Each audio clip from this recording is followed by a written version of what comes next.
Hi hello namaste welcome to Cube TV network. This is your Sravani journalist. అతను గత 2.5 దశాబ్దాలుగా పసుపు కండువా కప్పుకొని పసుపు జెండాతో సైనికుల్లా ఆ పార్టీ కోసం అహర్నిశలు కృషి చేసిన వ్యక్తి. యుద్ధంలో శత్రువులను ఓడించడమే లక్ష్యంగా 20 ఏళ్లుగా పోరాటం చేస్తూనే ఉన్నారు ఈ జిల్లాలో. అలాంటి వ్యక్తి all of a sudden party మారిపోయారు, కండువా మారిపోయింది.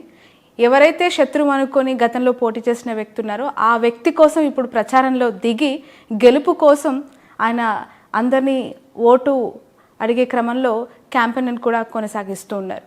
ఈ పాటికే మీకు ఎవరో అర్థమై ఉంటుంది. పులివెందుల అనగానే టీడీపీ వ్యక్తిగా, అలాగే టీడీపీ అధ్యక్షులుగా, మాజీ శాసనమండలి చైర్మన్గా, గతంలో వైఎస్ కుటుంబంపై పోటీ చేసిన వ్యక్తిగా అందరికీ సుపరిచితులు సతీష్ రెడ్డి గారు. నమస్తే అండి, వెల్కమ్ టు మై షో. ఎలా ఉన్నారు సతీష్ గారు? ఆల్ గుడ్ మా, చాలా బాగున్నాము. Thank you so much. చాలా తీవ్రమైన temperatures in Kadapa and you are working very hard behalf of Jagan garu తన ప్రతి స్పీచెస్లో కూడా సింహం సింగిల్ ఎవరితో అవసరం లేదు అని చెప్తూ ఉంటారు. బట్ మీలాంటి వాళ్ళందరితో ఎందుకు ప్రచారం అంటే ఎందుకు చేస్తున్నారు? అంటే ఆ టెంపో మెయింటైన్ చేసుకోవడానికి ప్రచారం తప్పితే మేము ఎక్కడికి పోయినా మాకంటే ముందే ఓటర్లు ప్రతి ఒక్కరు కూడా ఎక్కడికి పోయినా కూడా మా ఓటు జగన్కి అనేటువంటి నినాదం, ఎస్పెషలీ పేద వర్గాల్లో ఎక్కడికి పోయినా కూడా వాళ్ళు ఆల్రెడీ డిసైడెడ్.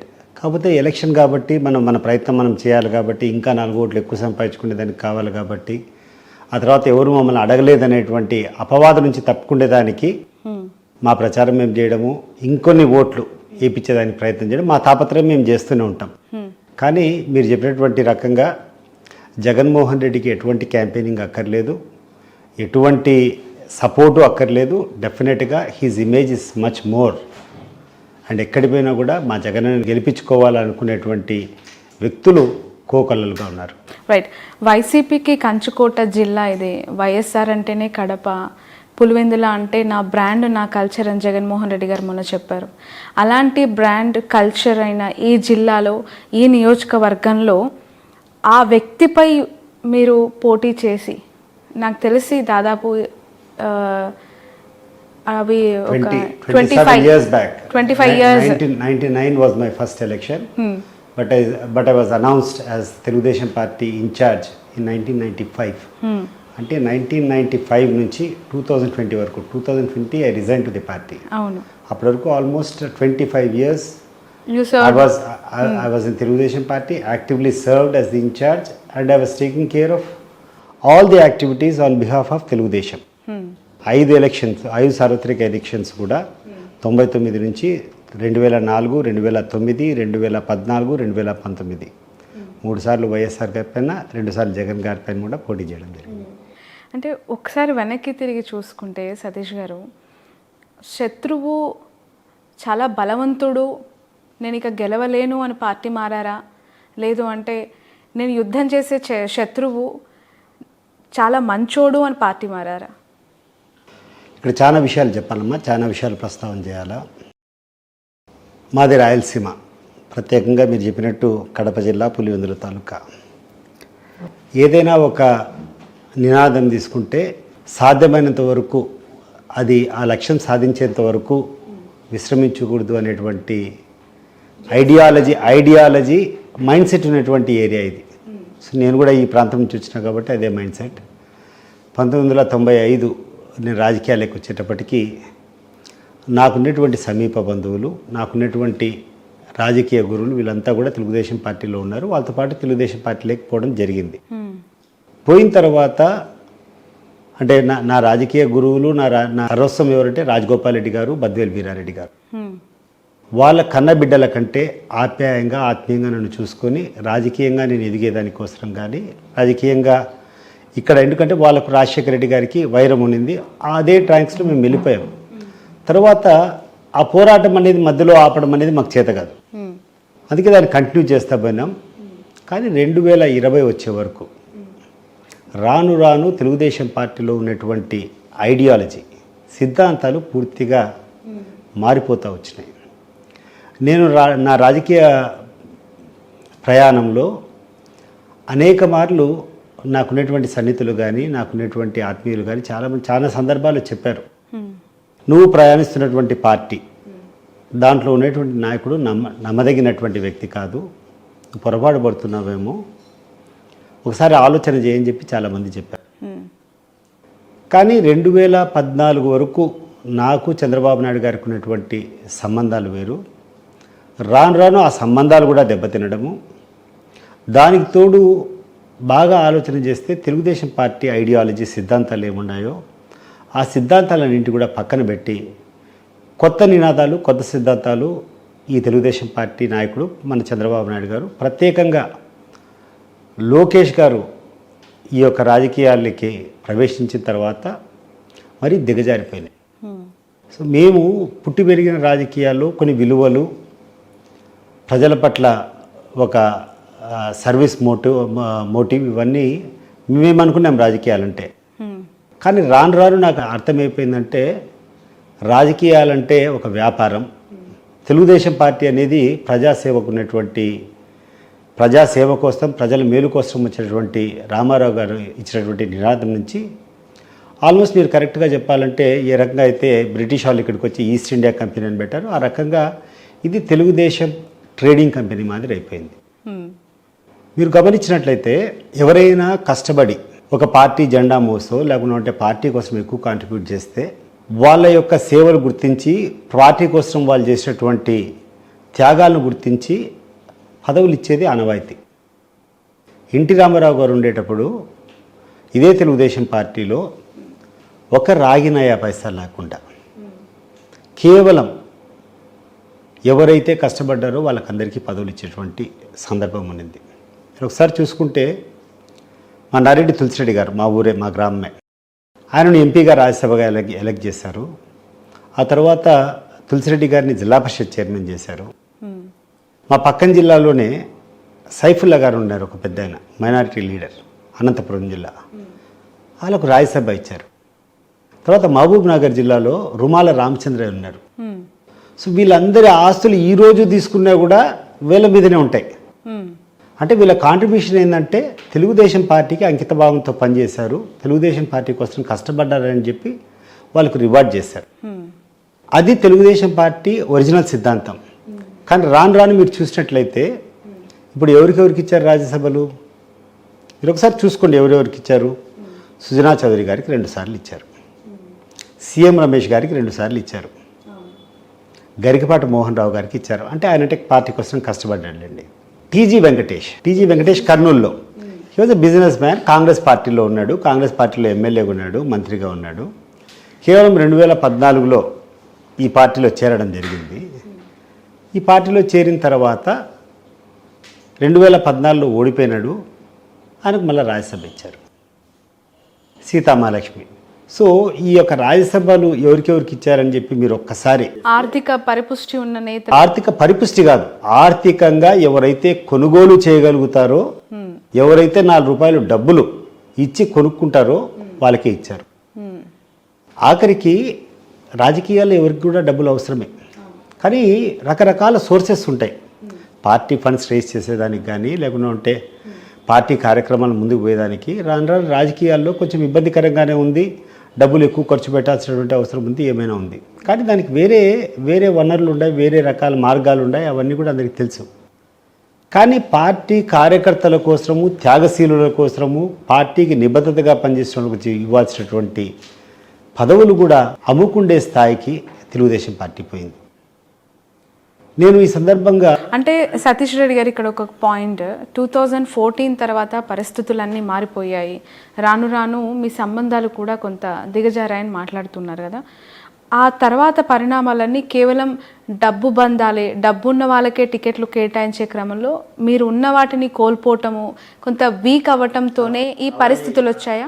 అటువంటి పరిస్థితులు ఏం లేవమ్మా. నేను 5 సార్లు నేను కంటెస్ట్ చేసేటప్పుడు కూడా ఏ రోజు చంద్రబాబు నాయుడు గారి దగ్గరికి పోయి నాకు పలాని పదవి కావాలా, లేకుంటే నేను పులివెందుల నుంచి కంటెస్ట్ చేస్తానని చెప్పి నేను ఏ రోజు ఒక అప్లికేషన్ పెట్టడం కానీ ఆయన పోయి రిక్వెస్ట్ చేయడం కానీ జరగలేదు. ఓకే, ఆల్ ది 5 టైమ్స్ వాళ్ళు బీఫామ్ ఇక్కడ పంపించారు. పార్టీకి ఒక క్రమశిక్షణ సైనికుని మాదిరి కొంతమంది అనుకోవచ్చు పార్టీ టికెట్ అంటే అదేదో కొత్త వరమని, కానీ పులివెందులలో ఆ రోజుల్లో ఉన్నటువంటి పరిస్థితుల్లో అది ఒక కొండంత బరువు. ఆయన నా మీద పెట్టినటువంటి బరువును ఆయన మీద ఉన్నటువంటి నమ్మకంతో చాలా చిత్తశుద్ధిగా నేను మోసిన. It is not a gift to me, it was a burden to me. ఒక కొండను తీసుకొని వచ్చి నా భుజాల మీద పెడితే ఎంత బరువు ఉంటుందో, నిత్యం ఇక్కడ ఉన్నటువంటి కార్యకర్తలను కాపాడుకుంటూ పార్టీ కార్యక్రమాలను ముందుకు తీసుకొని పోవాలంటే అటువంటి త్యాగము, అటువంటి ఇబ్బందికరమైనటువంటి పరిస్థితులు ఇక్కడ ఉన్నాయి. ఆ బరువును నేను పార్టీ కోసం మోసా. నేను ఇంతకుముందు మాట్లాడేదానికి కొంచెం కంటిన్యూషన్ మీద మీరు కొంచెం ఇంటరప్ట్ చేశారు. చెప్పండి. రాజ్యసభ సభ్యులు 5 మందికి ఇచ్చారు. ఇచ్చిన తర్వాత ఈ రాజ్యసభ సభ్యుల్లో ఎవరికైనా కూడా అత్యంత విశ్వాసం ఆ పార్టీ మీద ఉంటుంది. ఎందుకంటే that is the biggest gift A party can give to a party cadre. అట్లాంటిది ఆ వ్యక్తులు అధికారం పోతానే రాజీనామా చేసి వెళ్ళిపోయారంటే ఈరోజు ప్రజలతో పాటు తెలుగుదేశం పార్టీ నాయకులు వీళ్ళందరూ కూడా ఆలోచన చేసుకోవాలి. ఎందుకు వీళ్ళు పార్టీ అధికారం కోల్పోతానే రిజైన్ చేశారు? బట్ చాలా they should be 2 reasons behind this. ఒకటి ఏంటంటే, మేము డబ్బులు ఇచ్చి కొనుక్కున్నాం కదా, ఇప్పుడు ఇక్కడ ఉంటే ఇబ్బంది పడతాం, సో మా ఇంట్రెస్ట్, మా వ్యాపారాలు కాపాడుకోవడం అనేదన్నా ఉండాలా. లేకుండా ఉంటే రెండవది, నాయకుడు ఆయనంతకు ఆయనే కూర్చొని వాళ్ళని పంపించేటువంటి కార్యక్రమాన్ని చేస్తే ఎక్కువగా వినిపించింది కూడా. So what ever it is, A reason అయినా కూడా ఇది కరెక్ట్ అయినటువంటి పద్ధత. నీకు సంబంధించినటువంటి క్యాడర్ను, నీకు సంబంధించినటువంటి నాయకులను నువ్వు పోయి ఇంకొక పార్టీకి పోయి పార్టీలోకి వెళ్ళిపో, నన్ను కాపాడు అని చెప్పి కాపాడేదానికి పంపించడం కరెక్టా? రెండో వర్షన్ కరెక్ట్, లేకుంటే ఫస్ట్ వర్క్ నువ్వు డబ్బులు ఇచ్చారు కాబట్టి నువ్వు పార్టీ పదవులు వాళ్ళకి ఇచ్చావు అనేది కరెక్టా? సో ఏ రకంగా అయినా కూడా అది చంద్రబాబు నాయుడు గారు తీసుకున్నటువంటి నిర్ణయం 100కి 100 తప్పు. రైట్. ఈ 2004లో 2009లో వైఎస్ రాజశేఖర్ రెడ్డి గారి పైన, 14-19లో జగన్మోహన్ రెడ్డి పైన మీరు పోటీ చేశారు, ఓడిపోయారు. ఏం సాధించారు, ఏం కోల్పోయారు అంటే సతీష్ గారు ఏం చెప్తారు ఆన్సర్? అనేక ఇబ్బందులు. అంటే ఇది ఒక ఫ్యాక్షన్ రిడెన్ ఏరియా. రాను పరిస్థితులు మారుతున్నాయి. అంటే ముందున్నటువంటి పరిస్థితులు వేరు, రాను వస్తున్నటువంటి కాలక్రమేణా వస్తున్నటువంటి మార్పులు కానీ, ఇక్కడటువంటి నాయకత్వం వస్తున్నటువంటి మార్పులు కానీ కొంచెం ఈజీ అయిపోతూ వచ్చింది. కానీ అప్పుడున్నటువంటి పరిస్థితుల్లో గ్రామాల్లో ఓటింగ్ సైతం జరిగేటువంటి పరిస్థితుల్లో, అంటే ఏదో ఒక party, it can be Telugu Desam, మరి ఇట్ కెన్ బి కాంగ్రెస్. ఈ పులివెందులు అనేది కాదు, కడప జిల్లా మొత్తం కూడా ఫ్యాక్షన్ రిడెన్ ఏరియా. ఎవరు డామినేట్ అయితే వాళ్ళు కూర్చొని గంపగుత్తగా మొత్తం వాళ్ళ ఓట్లన్నీ వాళ్ళే వేసుకునేటువంటి పరిస్థితులు వచ్చాయి. దీనికి నేబరింగ్ కాన్స్టిట్యూన్సీస్ అని ఉండే, జమ్మలమడుగు ఉండింది, కంటిన్యూస్గా శివారెడ్డి గారు గెలిచేవాళ్ళు, పక్కన కమలాపురం ఉండింది, మైసూరారెడ్డి గారు గెలిచేవారు. సో ఇట్లా ఏ రకంగా చూసుకున్నా కూడా అప్పుడు ప్రజాస్వామ్యం అనేది ప్రజల యొక్క అభిప్రాయం కంటే మజిల్ పవర్ చాలా ఎక్కువ మేజర్ రోల్ ప్లే చేసింది. సో ఆ రాజకీయాల నుంచి మొట్టమొదట ఈ పులివెందుల నియోజకవర్గంలో అత్యంత పట్టు వైఎస్ కుటుంబంకు ఉండింది. ఆల్మోస్ట్ నేను రాజకీయాలకి ప్రారంభం చేసినప్పటికీ దాదాపు ఏ పోలింగ్ స్టేషన్లో కూడా తెలుగుదేశం పార్టీ తరఫున ఏజెంట్గా కూర్చుంటున్నటువంటి పరిస్థితులు లేదు. ఆ పరిస్థితుల్లో నుంచి రాజకీయంగా కూడా కాలం వచ్చినటువంటి మార్పు కావచ్చు, లేకుంటే మేము చేసినటువంటి ప్రయత్నాలు కావచ్చు, 2019 ఎన్నికల్లో ఏ పోలింగ్ స్టేషన్లో కూడా రిగ్గింగ్ అనేది కూడా జరగలేదు. ఒక్క పోలింగ్ స్టేషన్లో కూడా. ఎందుకంటే నేనే కంటెస్ట్ చేశాను కాబట్టి నేను చెప్తున్నా. ఒక సొగము కాలం వచ్చినటువంటి మార్పు కనుక్కుంటే 50% నాయకుల్లో ఉన్నటువంటి ఆలోచనలు కూడా. గతంలో చాలా ఇంపార్టెన్స్ ఇచ్చేవాళ్ళు, ఏదో ఒక రకంగా బూత్ క్యాప్చర్ చేయాలని. నాకు స్పష్టంగా ఆ ఎలక్షన్ ముందే నాకు తెలిసింది, జగన్మోహన్ రెడ్డి గారు ఎన్నికల్లో వచ్చిన తర్వాత పొరపాటున కూడా మనం క్రైమ్ చేయకూడదు, ఇతరత్ర ఎన్నో మార్గాలు ఉంటాయి, ప్రజలకు చేరువు కావాలా, ఓటింగ్లోనే మనం గెలుస్తాము, ఇవన్నీ ఎంకరేజ్ చేయొద్దని చెప్పి ఆయన అన్నట్లు నాకు, అంటే అప్పుడున్నటువంటి పరిస్థితుల్లో నా దగ్గర కొంతమంది చెప్పారు. అది 100కి 100 కూడా ఎక్కడే కానీ మేము పెద్ద ఒత్తిళ్లు కూడా, ఇప్పుడు ఇంతకుముందు ఒక పోలింగ్ బూత్ కాపాడాలంటే యుద్ధాలు జరిగేటి, బాంబులు వేసుకుంటే వాళ్ళు, మనుషులు చనిపోయేవాళ్ళు. కానీ జగన్మోహన్ రెడ్డి రాజకీయాలకు వచ్చిన తర్వాత ఎక్కడే కానీ ఒక చిన్న ఇన్సిడెంట్ కూడా జరగలేదు. అట్లని చెప్పి అక్రమాలు కూడా జరగలేదు. పోలింగ్ అక్రమాలు కూడా కూర్చొని బయటికి లాగడము లేకుంటే కొట్టి రికింగ్ చేయడం ఇటువంటివి కూడా జరగలేదు. కానీ విపరీతంగా మెజార్టీతో ఆయన గెలిచారు. ప్రజల యొక్క అభిమానం ఆయన పట్ల ఉంది. సతీష్ గారు దగ్గర నుంచి చూసిన వ్యక్తిగా మీరు ఎన్ని నిజాలు చెప్తూ ఉన్నారు. బట్ 40 years ఇండస్ట్రీ అనుకునే చంద్రబాబు నాయుడు గారు ఒక సైకో జగన్ అంటారు, వైనాట్ పులివెందుల, వైనాట్ కడప అంటారు, 175 ఎలా వస్తాయో చూస్తామంటారు, కడపలో క్లీన్ స్విప్ అంటారు. ఎలాంటి ఈ నిజాలు తెలుసుకోకుండా అంటున్నారా, లేదంటే ఏమైనా నిజంగానే కడపలో టీడీపీ కొంత మెరుగయ్యిందా? మీ అభిప్రాయం ఏంటి? చంద్రబాబు నాయుడు గారికి గోబెల్స్ ప్రచారం అనేది, ఆ తర్వాత ఏది మాట్లాడితే అది మాట్లాడడం అనేది రాను రాను ఎక్కువైపోయింది. 1995లో ఆయన ముఖ్యమంత్రి అయినప్పుడు ఆయనకున్నటువంటి అభిప్రాయాలు, ఆయనకు ప్రజల పట్ల ఉన్నటువంటి సర్వీస్ మోటివ్ కానీ రాను రాను కాలక్రమేణా పూర్తిగా దిగజారిపోయినాయి. ఎవడు ఏది స్క్రిప్ట్ ఇస్తే 4 ఓట్లు వస్తాయంటే నువ్వు ఒక స్లిప్ ఇచ్చి పంపించండి, ఇప్పుడు మీటింగ్ జరుగుతుంటే ఒక స్లిప్ ఇచ్చి పంపించండి, అది ఏదో చూడకుండానే దాని కూర్చొని మైక్లో మాట్లాడేటువంటి అలవాటు. బట్ చాలా ఇన్ఫ్లుయెన్స్ అవుతారు కదా ప్రజలు, వేల సంఖ్యలో ఉంటారు. అదే కమింగ్ టు దట్ పాయింట్. ఇటీవల కాలంలోనే ఎట్లా బూమరాంగ్ అవుతుందంటే ఆయన చేసేటువంటి కార్యక్రమాలు, మా అనంతపురం పక్కన ఉన్నటువంటి అనంతపురం జిల్లాలో సింగనమలలో ఒక వ్యక్తికి టికెట్ ఇచ్చారు, వీరాంజనేయులు. సో ఈయన కూర్చొని ఎవరో కూర్చొని ఒక టిప్పర్ డ్రైవర్కి ఇచ్చినారు, ఏదో కథ అంటే అదేదో పెద్ద ఇష్యూ అయినట్టు లేకుంటే పెద్ద కథ అయినట్టు కూర్చొని మైక్లో కూర్చొని మాట్లాడాడు. కానీ వివరాలు కూడా పూర్తిగా తెలుసుకోకుండా ఎవరికి టికెట్ ఇచ్చినారు, అతని బ్యాక్గ్రౌండ్ ఏంది, అతని ఎడ్యుకేషన్ క్వాలిఫికేషన్ ఏంది అనేది గమనించకుండా ఒక టిప్పర్ డ్రైవరు బటన్ వేలు వేస్తాడు. మీరు చూసారు, ఇప్పుడు ఇది నేను మాట్లాడేది కాదు, చంద్రబాబు నాయుడు గారు మాట్లాడేటువంటి మాటలు ఈరోజు కెమెరాలు, ఇప్పుడు ప్రతి ఒక్కటి కెమెరాలు క్యాప్చర్ అయిపోయినా, ప్రతి ఒక్క రికార్డింగ్ ఉంది. సో ఆయన ఏ రకంగా మాట్లాడతాడు, ఏ రకమైన అవగాహన, దాన్ని బట్టి ఆ చిన్న incident it is a reflection of his mind. ఎవడన్నా పక్కన ఏదైనా చెప్తే ఏదో మాట్లాడము, దానివల్ల పాజిటివ్ వస్తుంది అనుకోవడము. కానీ రాను రాను ఇటువంటి చౌకబారు మాటల వల్ల ఆయన క్రెడిబిలిటీ లెవెల్స్ పూర్తిగా దిగజారిపోయినాయి, పడిపోయినాయి. ఈరోజు one of the biggest debacle for Telugu Desam party is the credibility of the leader. నాయకునికి విశ్వసనీయత ఉంటే ప్రజల్లో పాజిటివ్నెస్ వస్తుంది, ప్రజలు బ్రహ్మరథం పడతారు. కానీ ఏ రోజైతే ఈ యొక్క లీడర్ యొక్క క్రెడిబిలిటీ దిగజారిపోతుందో ఆ రోజు ఆ పార్టీ పూర్తిగా ప్రజల దృష్టిలో కూడా దిగజారిపోతుంది. So leader has to be very careful. నువ్వు మాట్లాడేటువంటి ప్రతి మాట, వాటిలో నిజం ఎంత, వాటిలో అవగాహన ఎంత, నువ్వు చెప్పింది ఏంది, నువ్వు చేసింది ఏంది, నువ్వు చెప్పిన మాటలు నిలబట్టుకున్నావా లేదా, ఇవన్నీ కూడా ప్రజలు గమనిస్తున్నారు. This is one of the biggest debacle for Telugu Desam party. ఈరోజు ఉన్నటువంటి తెలుగుదేశం పార్టీకి చంద్రబాబు నాయుడు గారే దానికి ఒక శత్రువు. ఆయన మాటలే ఆయనకు శత్రువు చేస్తున్నాయి. ఏ నిమిషం ఏం మాట్లాడతాడో తెలియదు, ఏ నిమిషం ఏం చెప్తాడో తెలియదు, ఒక కన్సిస్టెన్సీ లేదు.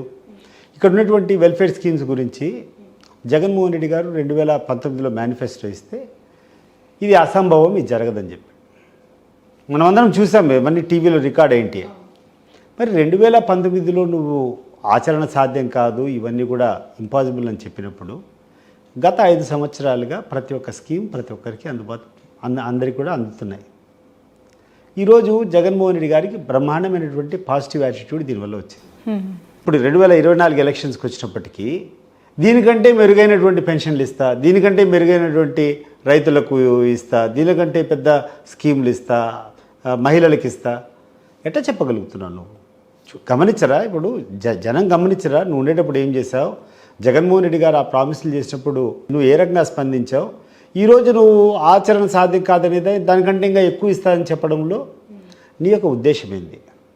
సో మొట్టమొదట చంద్రబాబు నాయుడు గారిని ఈరోజు చూస్తే ఎంత ఫాస్ట్గా నేను కుర్చీ ఎక్కాలా, నేను ముఖ్యమంత్రి కావాలనేటువంటి ఉద్దేశం తప్పితే వేరే మార్గం లేదు.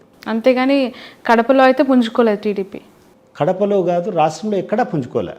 అంటే రాష్ట్రంలో కొంత మేము యాంటీ ఇన్కంబెన్సీ ఉంది, మాకు ఫెచ్చింగ్ అవుతుంది, మేము కూటమిలుగా వస్తున్నాం కాబట్టి జగన్ మీద ఉన్న వ్యతిరేకత మాకు మేలు జరుగుతుంది అనేది వాళ్ళ ప్రచారము చాలా తీవ్రంగా తీసుకెళ్తున్నారు. బట్ ఇక్కడ పులివెందులలో మేము గెలుస్తాం, కమలాపురం మాదే, మైదుకూర్ మాదే, ప్రొద్దుటూరు మాదే, కడప కూడా మాదే, ఇలాంటి ప్రచారం. అదమ్మా మీరు చెప్పారు కదా పులివెందులు కూడా మాదే అన్నారు.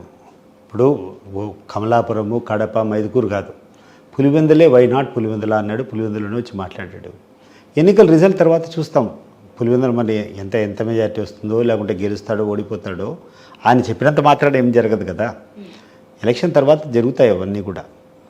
ఒక చిన్న ఉదాహరణ మీకు చెప్తున్నా.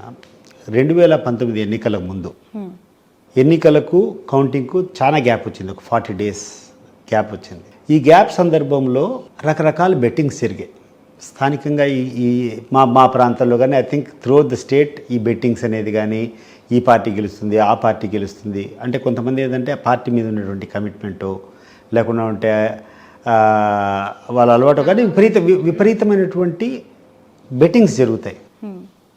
సో 2019 ముందర కానీ రాను ఇప్పుడు ఏమైపోయిందంటే ఎన్నికల్లో కూడా సర్వేలు చేస్తూ ఉన్నారు, ఎగ్జిట్ పోల్స్ తీసుకుంటా ఉంటారు. ఎగ్జిట్ పోల్స్ ద్వారా ఆల్మోస్ట్ చాలామందికి ఇంచుమించు ఏది రావచ్చు, ఏం కథ అనేది మూడు తెలిసిపోతుంది.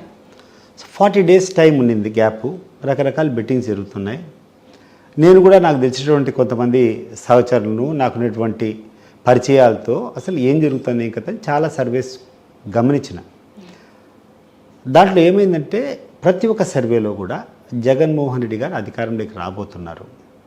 కొంతమంది అయితే 100 అన్నారు, కొంతమంది అయితే 110 అన్నారు, కొంతమంది అయితే 120 వస్తున్నారు, కొంతమంది 125 కూడా దాటుతాయని చెప్పారు. బట్ ఎవ్వరు కూడా జగన్మోహన్ రెడ్డి ఓడిపోతారని చెప్పి ఏ సర్వే కూడా నా దృష్టికి రాలేదు, నేను విచారించినప్పుడు రాలేదు. సో మా వాళ్ళందరినీ గమనించి మీరు ఎమోషనల్ కావద్దండి, మీరు ఏదంటే అది చూసుకుంటే కూడా డబ్బులు పోగొట్టుకుంటారు, మీరు బెట్టింగ్ చేయొద్దు అని చెప్పారు. చెప్పిన తర్వాత చంద్రబాబు నాయుడు గారికి టెలికాన్ఫరెన్స్ తీసుకునేటువంటి అలవాటు బాగుంది. సో ప్రతి ఒక్క ఎలక్షన్ అప్పుడు టెలికాన్ఫరెన్స్ తీసుకుంటారు, ఎలక్షన్ అయిపోయిన తర్వాత ఏజెంట్ పెట్టేటప్పుడు తీసుకుంటాడు, కౌంటింగ్ పోయేటప్పుడు తీసుకోవాల్సినటువంటి ప్రికాషన్స్ ఎట్లా చేయాలి ఇవన్నీ టెలికాన్ఫరెన్స్ తీసుకొని చాలామంది నెంబర్లతో మాకున్నటువంటి క్యాడర్లతో అంతా మాట్లాడుతుంటారు. ఆ కౌంటింగ్ పోయే ప్రిపరేషన్కు ముందు ఆయన టెలికాన్ఫరెన్స్ తీసుకోవడం జరిగింది. మేము అందరం చాలామంది ముఖ్యమైనటువంటి నాయకులంతా ఉన్నాం పక్కన. సో చంద్రబాబు నాయుడు గారిని అక్కడ ఉన్నటువంటి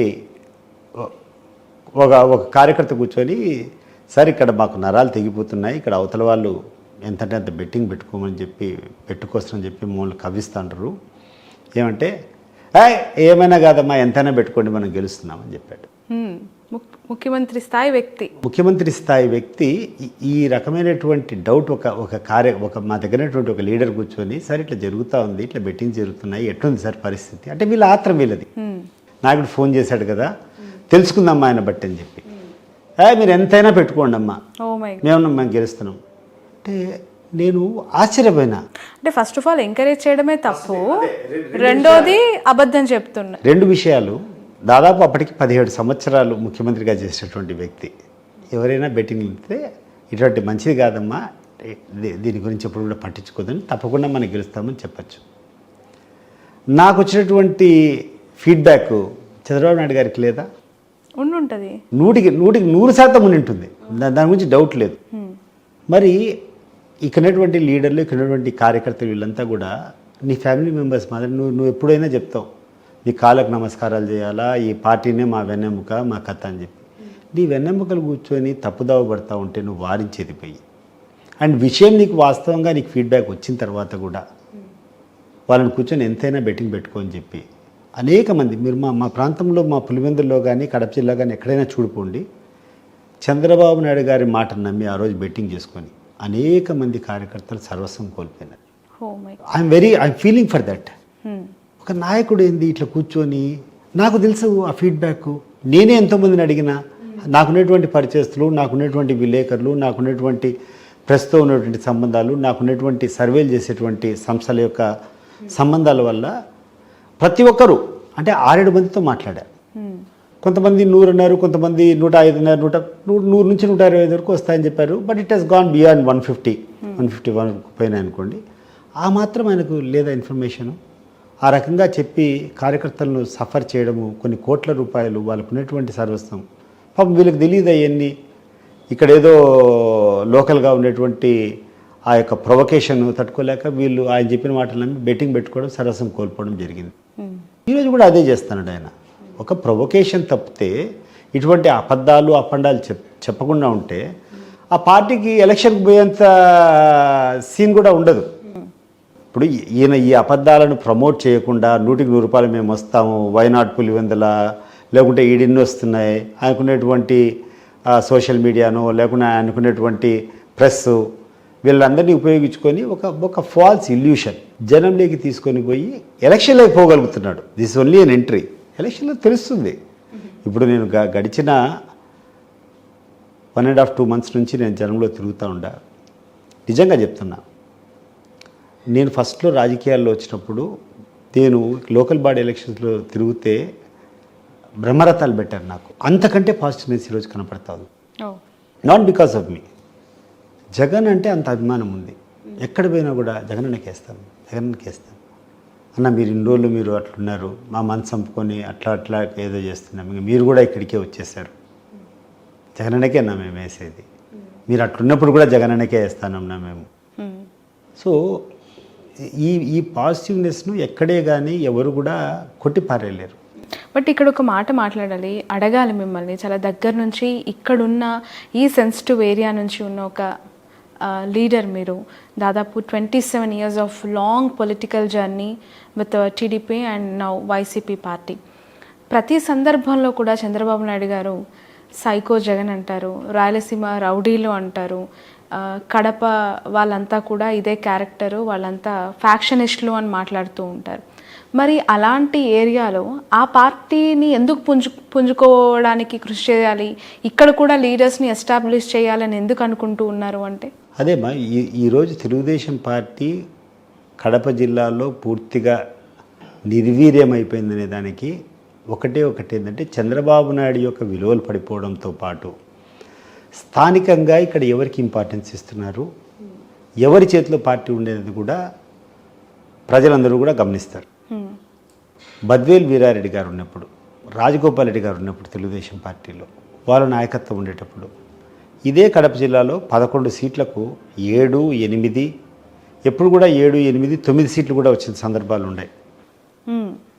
కానీ రాను ఎందుకు పడిపోతా ఉందంటే చంద్రబాబు నాయుడు క్రెడిబుల్తో పాటు ఇక్కడ ఆయనకు ఎవరికైతే లీడర్షిప్ ప్రమోట్ చేయాలని ప్రయత్నం చేస్తున్నాడో వాళ్ళ ఇంపాక్ట్ అంతా కూడా జనాలు చూస్తున్నారు. సో ఇది సరైనటువంటి పార్టీ కాదు, సరైనటువంటి నాయకత్వం లేదు అని చెప్పి ఆ యొక్క లీడర్షిప్ మీద, పైనటువంటి లీడర్షిప్ అయితేనేమి, లోకల్గా ఆయన అయితే ఎవరి కోసం అయితే లీడర్షిప్ ఇవ్వాలనుకున్నాం వాళ్ళ మీద నమ్మకం లేకపోవడం అయితేనేమి. మూడోది అన్నిటికంటే ముఖ్యమేమైందంటే రాజశేఖర రెడ్డి గారు ముఖ్యమంత్రి అయిన తర్వాత పూర్తిగా మారిపోయాడు. మీకు ఏ మాటకు ఆ మాట వాస్తవం చెప్పాలి. ఇక్కడ డెఫినెట్గా మొట్టమొదట్లో రాజశేఖర రెడ్డి ముఖ్యమంత్రి కాకముందు పరిస్థితులు వేరు, రాజశేఖర రెడ్డి ముఖ్యమంత్రి అయిన తర్వాత పరిస్థితులు వేరు. నేను చెప్పాలంటే నేను దాచిపెట్టాలని దాగేటి కాదు ఇవి. చాలా నేరాలు జరిగేటివి, చాలా క్రైమ్స్ జరిగేటివి, పోలింగ్ బూతులు అన్నీ కూడా ఇంతకుముందే చెప్పాను నీకు, పూర్తిగా ప్రజాస్వామ్యాన్ని అపహాస్యం చేసుకునేటువంటి కార్యక్రమాలు ఈ పార్టీ కానీ ఆ పార్టీ కానీ ఈ ఏరియాలో అన్నీ జరిగేవి. కానీ రాజశేఖర రెడ్డి గారు ముఖ్యమంత్రి అయిన తర్వాత ఆయనలో చాలా మార్పు వచ్చింది. ఓకే, క్రైమ్ అనేది ఎక్కడే కానీ ఎంకరేజ్ చేయకపోవడం ఒకటితో పాటు డెవలప్మెంట్ చేయడం అనేది ఒక యాంగిల్. రెండవది ఆయనకున్నటువంటి ప్రజలతో ఉన్నటువంటి సంబంధాలు ఈరోజు తెలుగుదేశం పార్టీని పూర్తిగా నిర్వీర్యమయ్యేటట్లు చేశాయి. ఓకే, మీరు ప్రతి సందర్భంలో కూడా క్రైమ్ రేట్ని తగ్గించడానికి కృషి చేసిన ఫ్యామిలీ అని, ఆ లీడర్స్ అంతా కూడా ఫ్యాక్షన్ పాలిటిక్స్కి దూరంగా ఉన్నారని పదే మీరు ఎస్టాబ్లిష్ చేస్తున్నారు నా ఇంటర్వ్యూలో. ఈవెన్ దో జగన్ గారు చాలా క్రూయల్ అని, అతను మర్డర్స్ని ఎంకరేజ్ చేస్తారని, నిందితులకి ఆరోపణలు ఎదుర్కొంటున్న వాళ్ళకి మర్డర్లు చేసిన వారికే టికెట్లు ఇచ్చారు అని చెప్పి తన ప్రతి స్పీచ్లో మాట్లాడుతూ ఉన్నారు. ఒక సీనియర్ లీడర్గా మీ ఎక్స్ప్లెనేషన్ ఏంటి? ఈజ్ దట్ జగన్ వే అంటే? నేను ఇందాక చెప్పాను, నేను ఎలక్షన్లో కూడా ఎక్కడే కానీ ఏ పోలింగ్ స్టేషన్లో కూడా 2019 ఎలక్షన్స్లో, 2014 ఎలక్షన్స్లో కూడా చూసాం, 2019లో కూడా చూసాం, ఎక్కడ కూడా బూత్ క్యాప్చరింగ్ చేయాలా, ప్రత్యర్థుల మీద దాడి చేయాలా, ప్రత్యర్థులను కొట్టాలా, హింసించాలనేటువంటి ప్రయత్నాలు జరగలేదు. నేనే పోటీ చేశా. ఈరోజు కాదు నేను చెప్పింది, గడిచిన ఎన్నికలు అయిపోయిన తర్వాత జరిగినప్పుడు కూడా మీరు నా ఇంటర్వ్యూస్ చూస్తే మీకు క్లియర్గా చెప్పచ్చు.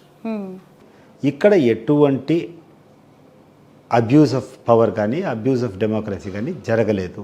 ఇది వాస్తవం. నేను చెప్పడం కాదు, మీరు ఎక్కడైనా కూర్చొని ఈ పులివెందుల తాలూకాలో ఇంతకుముందు పరిస్థితులు వేరు, కానీ ఇటీవల కాలంలో ఎవడైనా ఓటు వేసుకుని పోవాలంటే వాళ్ళ ఓటుని వేయకుండా పోయినటువంటి సందర్భం ఎక్కడైనా ఉందా? ముఖ్యంగా I'm ready for a debate. Telugu Desam party నాయకులందరూ కూడా ఆలోచన చేసుకోవాలి. ఏ పోలింగ్ స్టేషన్లో అయినా ఓటరు ఓటు పోయి వేసుకోవాలంటే ఓటింగ్ వేసుకోకుండా పోయినటువంటి సందర్భం ఉందా? లేదు, ఫలాని పోలింగ్ స్టేషను దౌర్జన్యంగా కూర్చొని బయటికి లాగి రిగ్గింగ్ చేశారనేటువంటి సందర్భం ఉందా? సో ఇవన్నీ లేవు. జగన్మోహన్ రెడ్డి గారు క్రైమ్ చేయకూడదు అనేటువంటిది చాలా క్లియర్గా ఉండారు. అండ్ మీరు గమనించేటట్టయితే మేమందరం కూడా ఎంత స్వేచ్ఛగా తిరుగుతున్నాం ఇక్కడ. ఈరోజు తెలుగుదేశం పార్టీ ప్రచార కార్యక్రమాలు జరుగుతున్నాయి, వాళ్ళకి ఏమైనా ఇబ్బందులు జరిగాయా? జరగలేదే. నేను కూడా ఎన్నికల ప్రచారం చేశాను, 2019లో చేశాను, 2014లో చేశాను. నా మీద కూడా ఎటువంటి దాడులు కానీ లేకుండా ఉంటే నేను నా ప్రచార కార్యక్రమంలో ఎటువంటి అడ్డంకులు కానీ లేకుండా ఉంటే పోలింగ్ ప్రాసెస్లో ఎటువంటి ఇబ్బందులు కానీ జరగలేదే. లేదు, మా కార్యకర్త మీద ఎవరి మీద దాడులు జరగలేదు. దాడులు జరగలేదు. అన్నిటికంటే ముఖ్యమైనది ఏంటంటే ఇప్పుడు మా పార్థసారథి రెడ్డి ఉన్నాడు, నా మిత్రుడు. అంటే మేమందరం కలిసి తెలుగుదేశం పార్టీలో ఫైట్ చేశాం. ఆయన మీద రాజారెడ్డి మర్డర్ కేసులో ముద్దాయి ఆయన ఫ్రీ. ఈరోజు ఆయన గన్మెన్ లేరు, ఏమి లేరు. 10 సంవత్సరాల నుంచి తిరుగుతూనే ఉన్నాడు కదా అతనితో పాటు అతని కుటుంబ సభ్యులు అందరూ స్వేచ్ఛగానే తిరుగుతుంటారు కదా. ఒకవేళ క్రూరము లేకుండా ఉంటే చాలా క్రిమినల్ మైండ్ అనేది మొట్టమొదట అటువంటి ఫ్యామిలీస్ మీద దాడి జరుగుతుంది కదా. ఎగ్జాక్ట్లీ ఇదే నా నెక్స్ట్ క్వశ్చన్ కూడా. అంటే తాతని చంపిన వ్యక్తి, తన ఏదైతే తాత అంటే అందరికీ కూడా ఒక ఎమోషనల్ అటాచ్మెంట్ ఉంటుంది, రాజకీయ వారసత్వం కూడా పొనికిపుచ్చుకున్నారు జగన్మోహన్ రెడ్డి. అలాంటి తాత చంపిన వ్యక్తి కళ్ళ ముందు తిరుగుతూ ఉన్నా, ఎవరు చంపారు ఏంటి ఏం జరిగిందనేది తెలిసినా వాళ్ళ జోలికి ఇప్పటివరకు వెళ్ళని పరిస్థితులను చూస్తూ ఉన్నప్పుడు వివేకానంద రెడ్డి మర్డర్ ఇష్యూలో అవినాష్ రెడ్డి గారి జగన్ గారి పాత్ర ఉంది అని పదే పదే ఎందుకు ఎస్టాబ్లిష్ చేయాలనుకుంటున్నారు? నాకు దీని వెనకాల ఉన్నటువంటి కుట్ర నాకు కూడా సరిగ్గా అర్థం కావడం లేదమ్మా. అంటే కానీ ఒక detail explanation sir I'm expecting you from. ఎందుకంటే ఈ ఒక్క మర్డర్ ఫ్యామిలీలో 2 వర్గాలను చీల్చేసింది. I'm coming to the point. 25 సంవత్సరాల నుంచి తెలుగుదేశం పార్టీ బాధ్యతలన్నీ చూసుకునింది నేనే. తెలుగుదేశం పార్టీ కార్యకర్తలు ఉన్నటువంటి బాధలు కానీ వాళ్ళకు ఉన్నటువంటి ఇబ్బందులు కానీ వాళ్ళ తరఫున ఏమైనా లాబింగ్ చేయాలన్నా లేకుంటే డిపార్ట్మెంట్ చెప్పాలన్నా చేసింది నేను ఒక్కనే. ఇది 25 సంవత్సరాల నా తెలుగుదేశం పార్టీలో ఉన్నటువంటి కెరీర్లో ఏ రోజు కూడా భాస్కర్ రెడ్డి గారు కానీ, అంటే అవినాష్ రెడ్డి అప్పటికి చిన్న పిల్లోడు, వాళ్ళ తండ్రి భాస్కర్ రెడ్డి కానీ, తర్వాత 2014 నుంచి 2019 వరకు అవినాష్ రెడ్డి కానీ క్రైమ్ చేశారని కానీ క్రైమ్ని ఎంకరేజ్ చేశారనేటువంటి సంఘటన ఒక్కటి కూడా నా దృష్టికి రాలేదు. గుండె మీద చేసుకొని చెప్తున్నా, గుండె మీద చేసుకొని చెప్తున్నా. లోకల్గా ఉన్నటువంటి మా తెలుగుదేశం పార్టీ క్యాడర్స్ అందరినీ కూడా, ఇప్పుడు తెలుగుదేశం పార్టీ ఉండే వాళ్ళని కూడా అడిగినా కూడా మీరు ఇదే చెప్తారు. మేము ఏ రోజు కూడా లోకల్గా ఏదైనా ఇబ్బంది జరిగితే స్టేషన్కి రిప్రజెంట్ చేయడము లేకుంటే ఇంకోటి, ఇప్పుడు మా తరపున ఉంది రాజారెడ్డి గారి మర్డర్ జరిగింది. మర్డర్ జరిగిన తర్వాత Parthasarathi Reddy involved, but he was our party cadre. So నాకు తప్పలేదు ఆ రోజు. పార్థసారథి రెడ్డికి ఇబ్బంది జరిగింది, ఇట్లా జరిగిన తర్వాత వాళ్ళ ఇల్లంతా ధ్వంసం చేశారు, వాళ్ళ తమ్ముడిని చంపేశారన్న తర్వాత అతను నేను ఆశ్రయం ఇచ్చా. ఆశ్రయం దేనికోసం ఇచ్చినా, నా మిత్రుడు, నా పార్టీ కార్యక్రమంలో నా సహచరుడు ఆయన ఇబ్బందులు పడినప్పుడు ఒక మిత్రునిగా ఒక పార్టీ లీడర్గా నా కర్తవ్యం కాబట్టి ఆయనకు ఆశ్రయం ఇచ్చి నా ఇంట్లోనే వచ్చి ఉండబ్బా అని చెప్పాను నేను. అది అంత మాత్రం నేను నేరం చేసినట్ట? నా గురించి ఒకసారి మీరు కనుక్కోండి.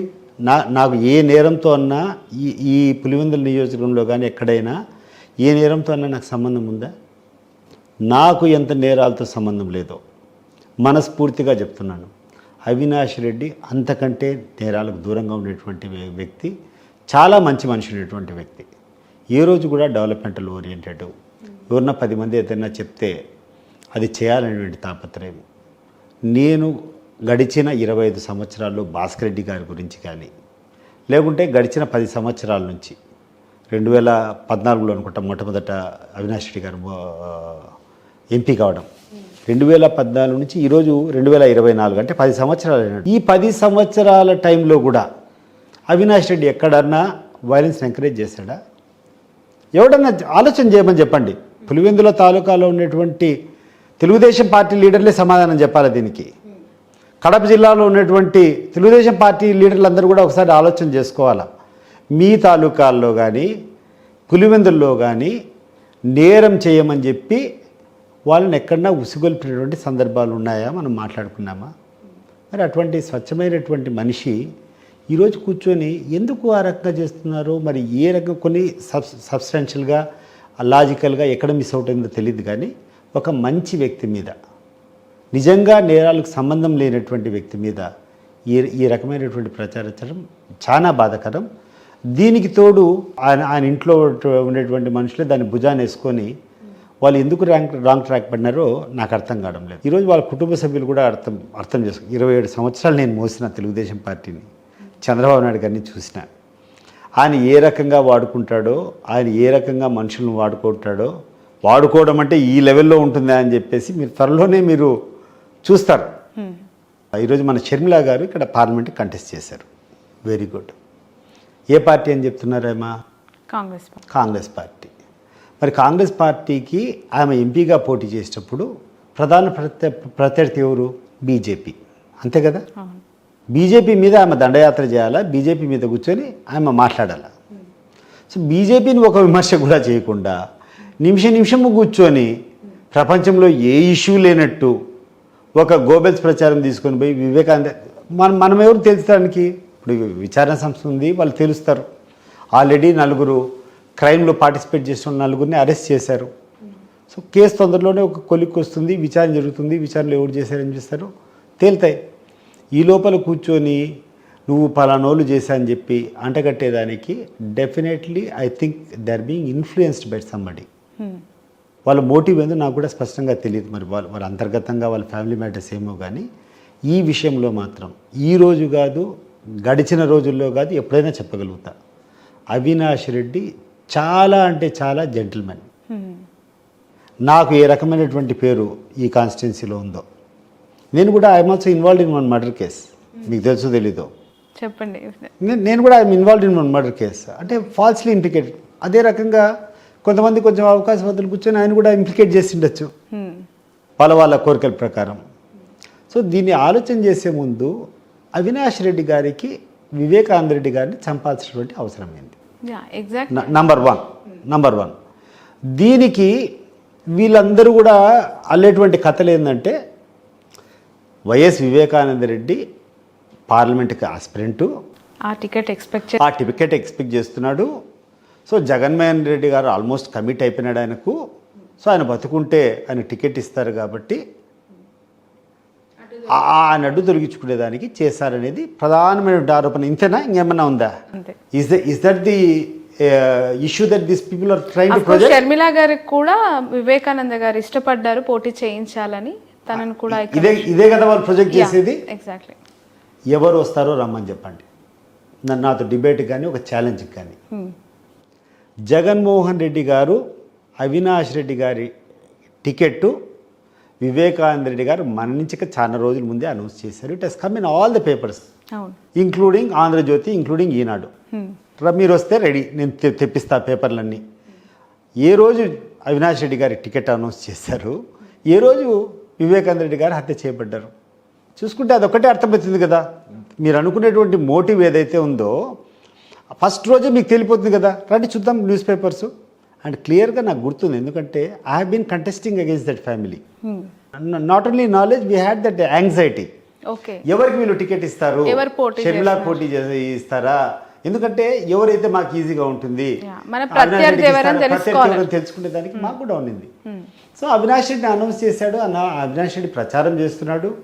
అవినాష్ రెడ్డితో పాటు అవినాష్ రెడ్డి గారిని ఎంపీగా గెలిపించమని చెప్పి వివేకానంద రెడ్డి ప్రచారంలో కూడా పాల్గొన్నారు. అవన్నీ పేపర్లో వచ్చినాయి, న్యూస్ పేపర్లో. ఎవరికన్నా డౌట్ ఉంటే ఈ రోజు నేను సిద్ధం, మీకు ఆ పేపర్లన్నీ తెప్పిస్తా. వేరే పేపర్లు అక్కర్లేదు. ఈరోజు ఏ పేపర్లు అయితే అవినాష్ రెడ్డికి హత్యతో సంబంధం ఉందని చెప్తున్నారో వాళ్ళ పేపర్లే తెప్పించి అవినాష్ రెడ్డి గారికి టికెట్ ఏ రోజు ఖరారు చేశారు, ఏ రోజు వివేకానంద రెడ్డి గారు చనిపోయారో మీరు దానికి ఆ పాయింట్కు రావాలి కదా. అది తప్ప ఇంకేమైనా ఉద్దేశం ఉందా? మీరు యాట్రిబ్యూట్ చేసేదంతా ఓన్లీ ఫర్ దట్ రీజన్, అంతే కదా. When that reason is lost, how can you blame him? మీరు చెప్పినటువంటి కారణమే తప్పైనప్పుడు మీరు చెప్పినటువంటి ఆ కారణం అసలు అసందర్భం అని తెలిసినప్పుడు అప్పటికే టికెట్ ఆయనకు అనౌన్స్ చేశాడు. వివేకానంద రెడ్డి అవినాష్ రెడ్డి గారి కోసం ప్రచారం. అఫ్ కోర్స్ ఆ మర్డర్ జరిగే ముందు రోజు నైట్ ఒక విమెన్ లోకల్ లీడర్ దగ్గరికి వెళ్ళి అవినాష్ గారికి మద్దతు తెలపమని చెప్పి ఎందుకమ్మా ప్రచారంలో కూడా పాల్గొన్నాను. నా దగ్గర నేను I have seen the news papers. నా దగ్గర ఈరోజు పేపర్లు లేవు కానీ but I recollect everything and I'm ready. ఎందుకంటే ఆ కాపీస్ ఉంటాయి కదా, ఎక్కడోసారి నుంచి తెప్పించవచ్చు కదా. మీ ఈనాడు బ్యూరో నుంచి అయినా తెప్పించవచ్చు, మీ ఆంధ్రజ్యోతి బ్యూరో నుంచి అయినా తెప్పించవచ్చు. ఎక్కడి నుంచి అడిగితే ఆ ఎలక్షన్ సందర్భంగా ఒక నెల సందర్భంగా పేపర్లన్నీ చూస్తే ఎప్పుడు అనౌన్స్ చేసే న్యూస్ పేపర్లు వచ్చింటే కదా. నేను చదివేది కూడా అప్పుడు చదువుతా ఉంది ఈనాడు ఆంధ్రజ్యోతి నేను చదువుతా ఉంది. ఆ పేపర్లో నేను స్పష్టంగా చదివిన అవినాష్ రెడ్డికి టికెట్ అనౌన్స్ చేశారు. అవినాష్ రెడ్డికి మద్దతుగా వివేకానంద రెడ్డి గారు పోయాడు, ప్రచారంలో కూడా పాల్గొన్నారు.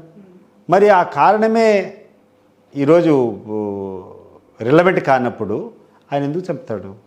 అండ్ బేసికలీ నేరం చేసేవాడి మనస్తత్వం వేరే ఉంటుంది, అనేక నేరాల సంబంధం ఉంటుంది. ఇటువంటి ఫ్యాక్షన్ రిడన్ ఏరియాలో కూడా ఏ రోజు కూడా ఎటువంటి క్రైమ్ చేయలేదనేది నేను ఇస్తున్న certificate. Really I'm telling you from the bottom of heart I'm telling you.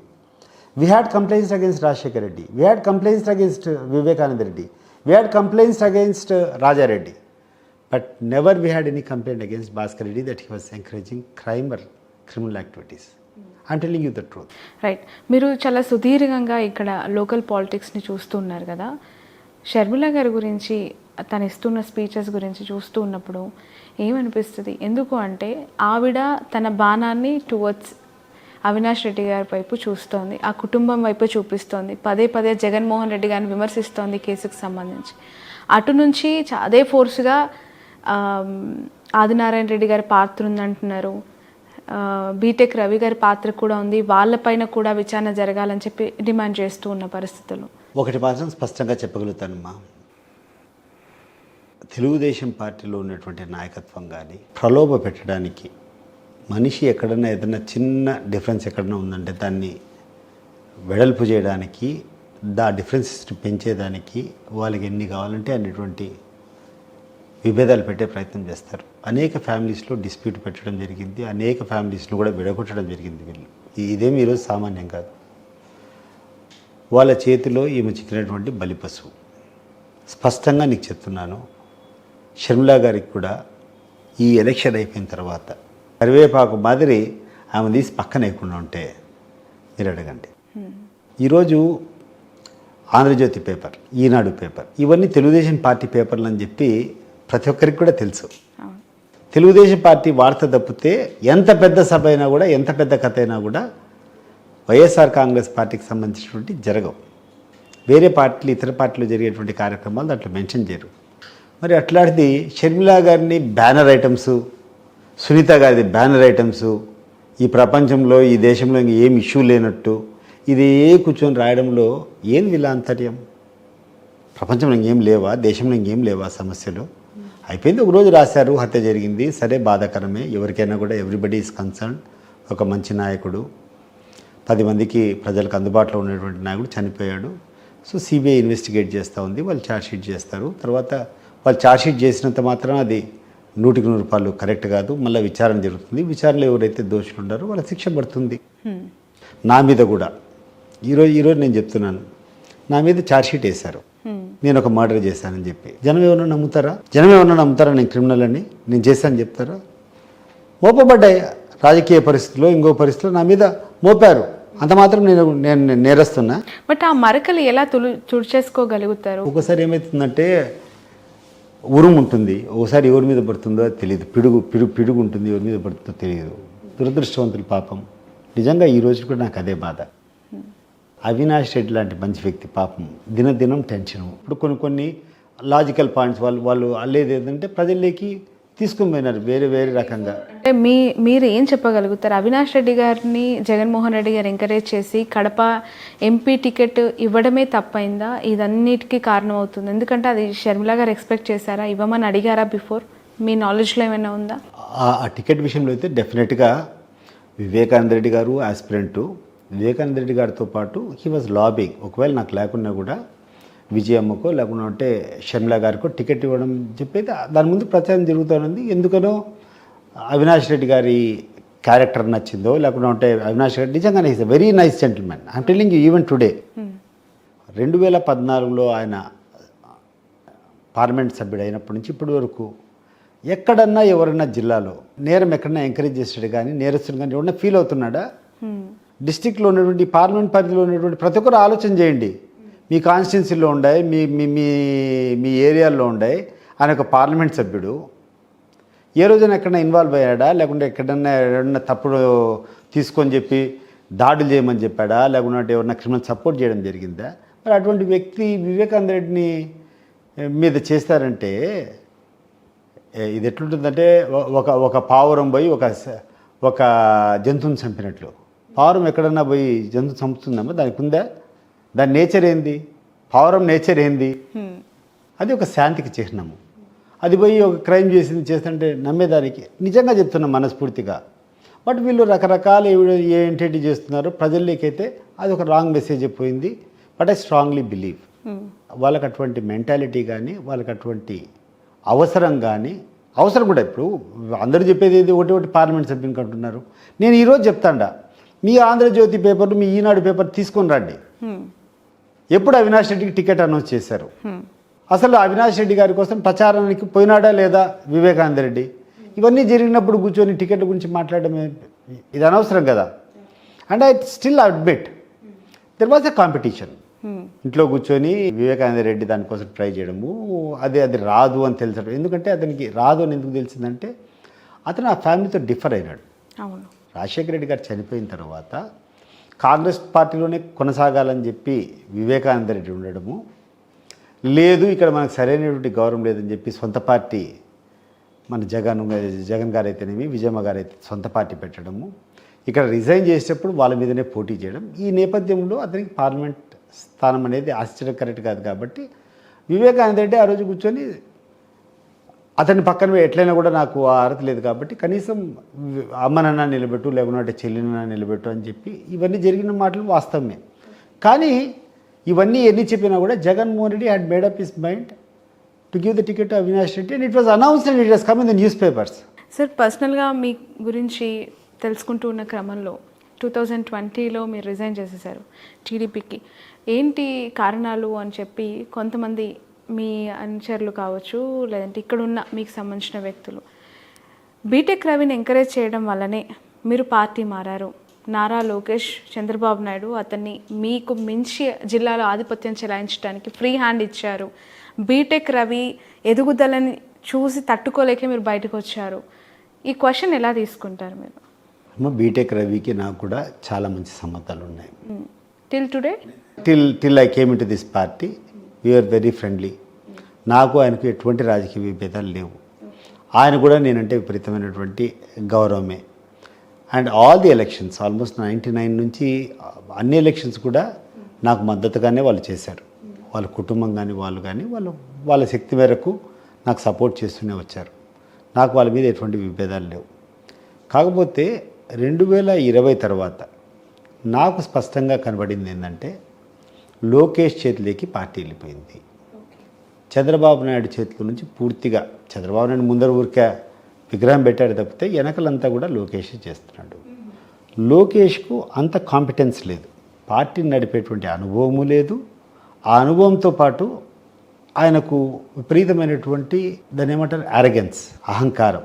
నేనేదో చాలా పెద్ద గొప్ప, నేను చెప్పినటువంటి మాటలు అందరూ వినాలా, మిగతా వాళ్ళంతా నేను ఒక బాసు, మిగతా వాళ్ళంతా కూడా నా యొక్క నౌకర్లు అనేటువంటి ఫీలింగ్ స్పష్టంగా లోకేష్ వ్యవహారంలో నాకు కనపడింది. మేము 27 సంవత్సరాలు మేము పార్టీలో కొనసాగాము, లేకుంటే రాజకీయాలు చేస్తామంటే ఒకరి దగ్గర తలవంచాలని కాదు. We had that love towards the leader. అంటే ఆ లీడర్ మీద అడ్మిరేషను, లేకుంటే ఆ పార్టీ లీడర్ మీద. అంతేగాని మేము నౌకర్లు అనుకునేటువంటి భావనలు ఉంటే ఎప్పుడో బయటకు వచ్చేవాళ్ళం. అందరం ఒక ఫ్యామిలీ అనేటువంటి ఐడియాలజీ మాదిరే ఉండింది. కొన్ని సందర్భాలు విభేదాలు ఉన్నాయి, కొన్ని సందర్భాల్లో అకామిడేట్ చేసినా కూడా ఆ లీడర్షిప్ మీద నమ్మకం ఉంది. కానీ లోకేష్ వచ్చిన తర్వాత క్లియర్గా ఏమనిపించిందంటే ఆ యాటిట్యూడ్ డిఫరెన్స్. నేను బాసు, మీరు నా నౌకర్లు, మీరు ఉంటే ఉండండి పోదనేటువంటి నచ్చడము. అక్కడక్కడ అంటే ఎదుగుదల జరిగేటప్పటికి మేము కూడా పార్టీలో 2014 తర్వాత 2011లో నేను ఎమ్మెల్సీ అయినా 2014 సమ్ సర్కమ్స్టెన్సెస్ వల్ల, not because of Chandrababu Naidu, అన్నటువంటి కొన్ని పొలిటికల్ సర్కమ్స్టెన్సెస్ వల్ల నేను డిప్యూటీ చైర్మన్ అయిన తర్వాత జిల్లాలో నాకు ఒక్కరికే క్యాబినెట్ పోస్ట్ ఉంది. I was the only cabinet ranked person in the district, combined Kadapa district. So జనం నా దగ్గరికి రావడము, నా యొక్క పాపులారిటీ పెరుగుతాను చూడడంలో తెలుగుదేశం పార్టీలో ఉన్నటువంటి కొంతమంది ఏమేమి రకంగా వాళ్ళకి చేరవేశారో కానీ ఆ రోజు నుంచి వాళ్ళకు ఎందుకో నా మీద ఉన్నటువంటి అంతకుముందు ఉన్నటువంటి ప్లేస్లో కొత్తగా బిహేవ్ చేయడం తెలిపింది. అది నాకు నచ్చలేదు. నెంబర్ వన్ నా మనస్తత్వం, నేను ఏ రోజు పోయి చంద్రబాబు నాయుడు గారి టికెట్ అడగలేదు. అండ్ ఏ రోజు కూడా ఆయన నన్ను డినై చేసింది లేదు. అండ్ ఒకవేళ నేను ఈరోజు పార్టీలో ఉంటే డెఫినెట్గా మళ్ళీ నన్నే అనౌన్స్ చేసేవాళ్ళు. దాని గురించి కూడా డౌట్ లేదు నాకు. బట్ అనిపిస్తుందా సతీష్ గారు, గెలుస్తాము, కూటమిదే అధికారము, ఖచ్చితంగా జగన్ ఇంటికి పంపిస్తాం అంటున్నారు. నిజంగానే వాళ్ళు అనుకున్నట్టు పుసుకున్న మళ్ళీ టీడీపీ అధికారంలోకి వస్తే అయ్యో నేను అనవసరంగా వచ్చానే అనే బాధ? ఒక మంచి వ్యక్తి దగ్గర ఉండాలా, ప్రేమ అభిమానాలు ఉండేటువంటి దగ్గర ఉండాలా, ఒక క్యారెక్టర్ ఉన్నటువంటి లీడర్ దగ్గర ఉండాలా, ఒక విశ్వసనీయత ఉన్నటువంటి వ్యక్తి లీడర్ దగ్గర ఉండాలనేటువంటిది నా యొక్క నమ్మకం. రాను రాను చంద్రబాబు నాయుడు గారిలో ఈ క్వాలిటీస్ అన్నీ తగ్గిపోయినాయి. ఉన్నటువంటి రాను మామూలుగా ఏమవుతుందంటే ప్రతి ఒక్కరు కూడా వాళ్ళ క్యారెక్టర్ని అప్లిఫ్ట్మెంట్ కోసం ట్రై చేస్తారు. ఎక్స్పీరియన్స్ పెరిగే కొద్దీ ఇంకా రిఫార్మ్ అవుతారు. That was the change we noticed in Rajasekhara Reddy. Rajasekhara Reddy garu గతంలో ఎట్లున్నారో కానీ ముఖ్యమంత్రి అయిన తర్వాత there was a tremendous change and that was in the positive direction. Rajasekhara Reddy before becoming chief minister and after becoming chief minister మీరు గమనిస్తే ప్రీతమైనటువంటి మార్పు. ఆ రకంగానే ఆయన ప్రజలకందరికీ కూడా, రాష్ట్రంలో ఉన్న ప్రజలకందరికీ కూడా ఈరోజు చేరువైనట్టు. కానీ చంద్రబాబు నాయుడు గారి విషయంలో చూస్తే అదేదో పాత సామెత ఉంది, రాను రాను రాజగుర్రం ఏదో గాడిద. ఆ రకంగా డిటీరియేట్ అవుతుంది. పార్టీలో విలువలు లేవు, పార్టీలో విశ్వాసాలు లేవు, మాట్లాడేది ఒకటి, చేసేది ఒకటి. మీరు ఒకటి ఇప్పుడు గమనించాల్సింది 2-3 విషయాలు నేను చెప్పే దాంట్లో. I just give you 2-3 examples. ఈరోజు సతీష్ రెడ్డి ఒక మర్డర్ కేసులో లోపలి పోయినాడు, అన్యాయమైనటువంటి కేసు. ఆయనకు తెలుసు, ఇక్కడ ప్రజలకు అందరికీ తెలుసు. 2014లో ఆయన ముఖ్యమంత్రి అయిన తర్వాత మొట్టమొదట దాన్ని ఎట్లా సేవ్ చేయాలనేది ఆలోచన చేయాలన్నా లేదా? ఎగ్జాక్ట్లీ. నేరం చేసి నింటే నేరం చేసావు కదబ్బా, ఎట్లా చేయాలి? నేరం చేయలేదనేది నీకు తెలుసు, ప్రజలకు అందరికీ తెలుసు. నన్ను కాపాడాల్సినటువంటి బాధ్యత ముఖ్యమంత్రిగా నువ్వు అధికారంకి వచ్చిన తర్వాత చేయాలి కదా, చేయలేదు, వదిలిపెట్టేసి. అది నీ నేచర్. సరే, క్రైమ్ ఉంది, లేకుంటే కోర్టులు ఉంటాయి, చూసుకుంటా అనేటువంటి నీకు భావన ఉంటే. చంద్రబాబు నాయుడు గారికి సంబంధించి ఓటుకు నోటు కేసు 2014లోనో 2015 స్టార్టింగ్లోనో, ఆ టైంలో మా ఫ్రెండ్ రేవంత్ రెడ్డి ఆయన కూర్చొని ఇద్దరు వాళ్ళు నీ మీద కేసు పెడతానే, ఓటుకు నోటు కేసు పెడతానే ఇమీడియట్గా కాంప్రమైజ్ అయిపోయి, హైదరాబాద్లో ఉండేవాడివి, హైదరాబాద్లో 5 ఏళ్ళు కాదు మాకు 10 ఏళ్ళు కావాలా, 20 ఏళ్ళు కావాలని మాట్లాడేటువంటి వ్యక్తిని రాత్రి కేసీఆర్ వార్నింగ్ ఇస్తే నువ్వు ఇక్కడ ఉంటే మాత్రం నేను చేస్తా అని చెప్తే అంత కాంప్రమైజ్ అయ్యి విజయవాడకు పోయింది వాస్తవమా కదా? రాత్రి ఎందుకు నువ్వు మకాన్ మార్చినావు? 20 ఏళ్ళు హైదరాబాద్లోనే ఉండాలని చెప్పినావు నువ్వు ఎందుకు మకాన్ మార్చినావు? కేసీఆర్కి భయపడించింది, ఇవన్నీ ప్రజలకు తెలియదా? నంబర్ 1. నంబర్ 2, 2014 ఎన్నికల్లో బీజేపీతో పొత్తు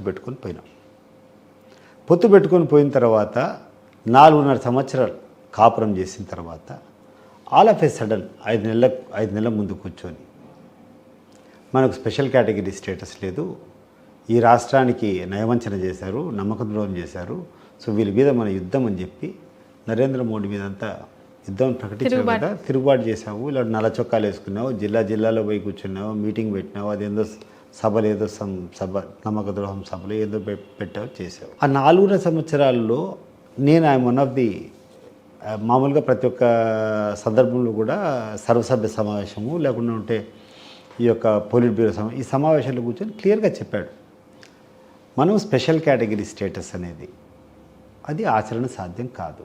ఎందుకంటే పక్కన ఉన్నటువంటి రాష్ట్రాలన్నింటిలో కూడా లెవెల్ ప్లేయింగ్ ఉండదు కాబట్టి మనకి ఇవ్వడం అది ఇబ్బంది. కాబట్టి we have evolved a consensus, దీన్ని ఎట్లా చేయాలా, స్పెషల్ కేటగిరీ స్టేటస్ వస్తే ఈ రాష్ట్రానికి ఏమేమి వస్తాయి బెనిఫిట్స్, అవన్నీ let us calculate in terms of money.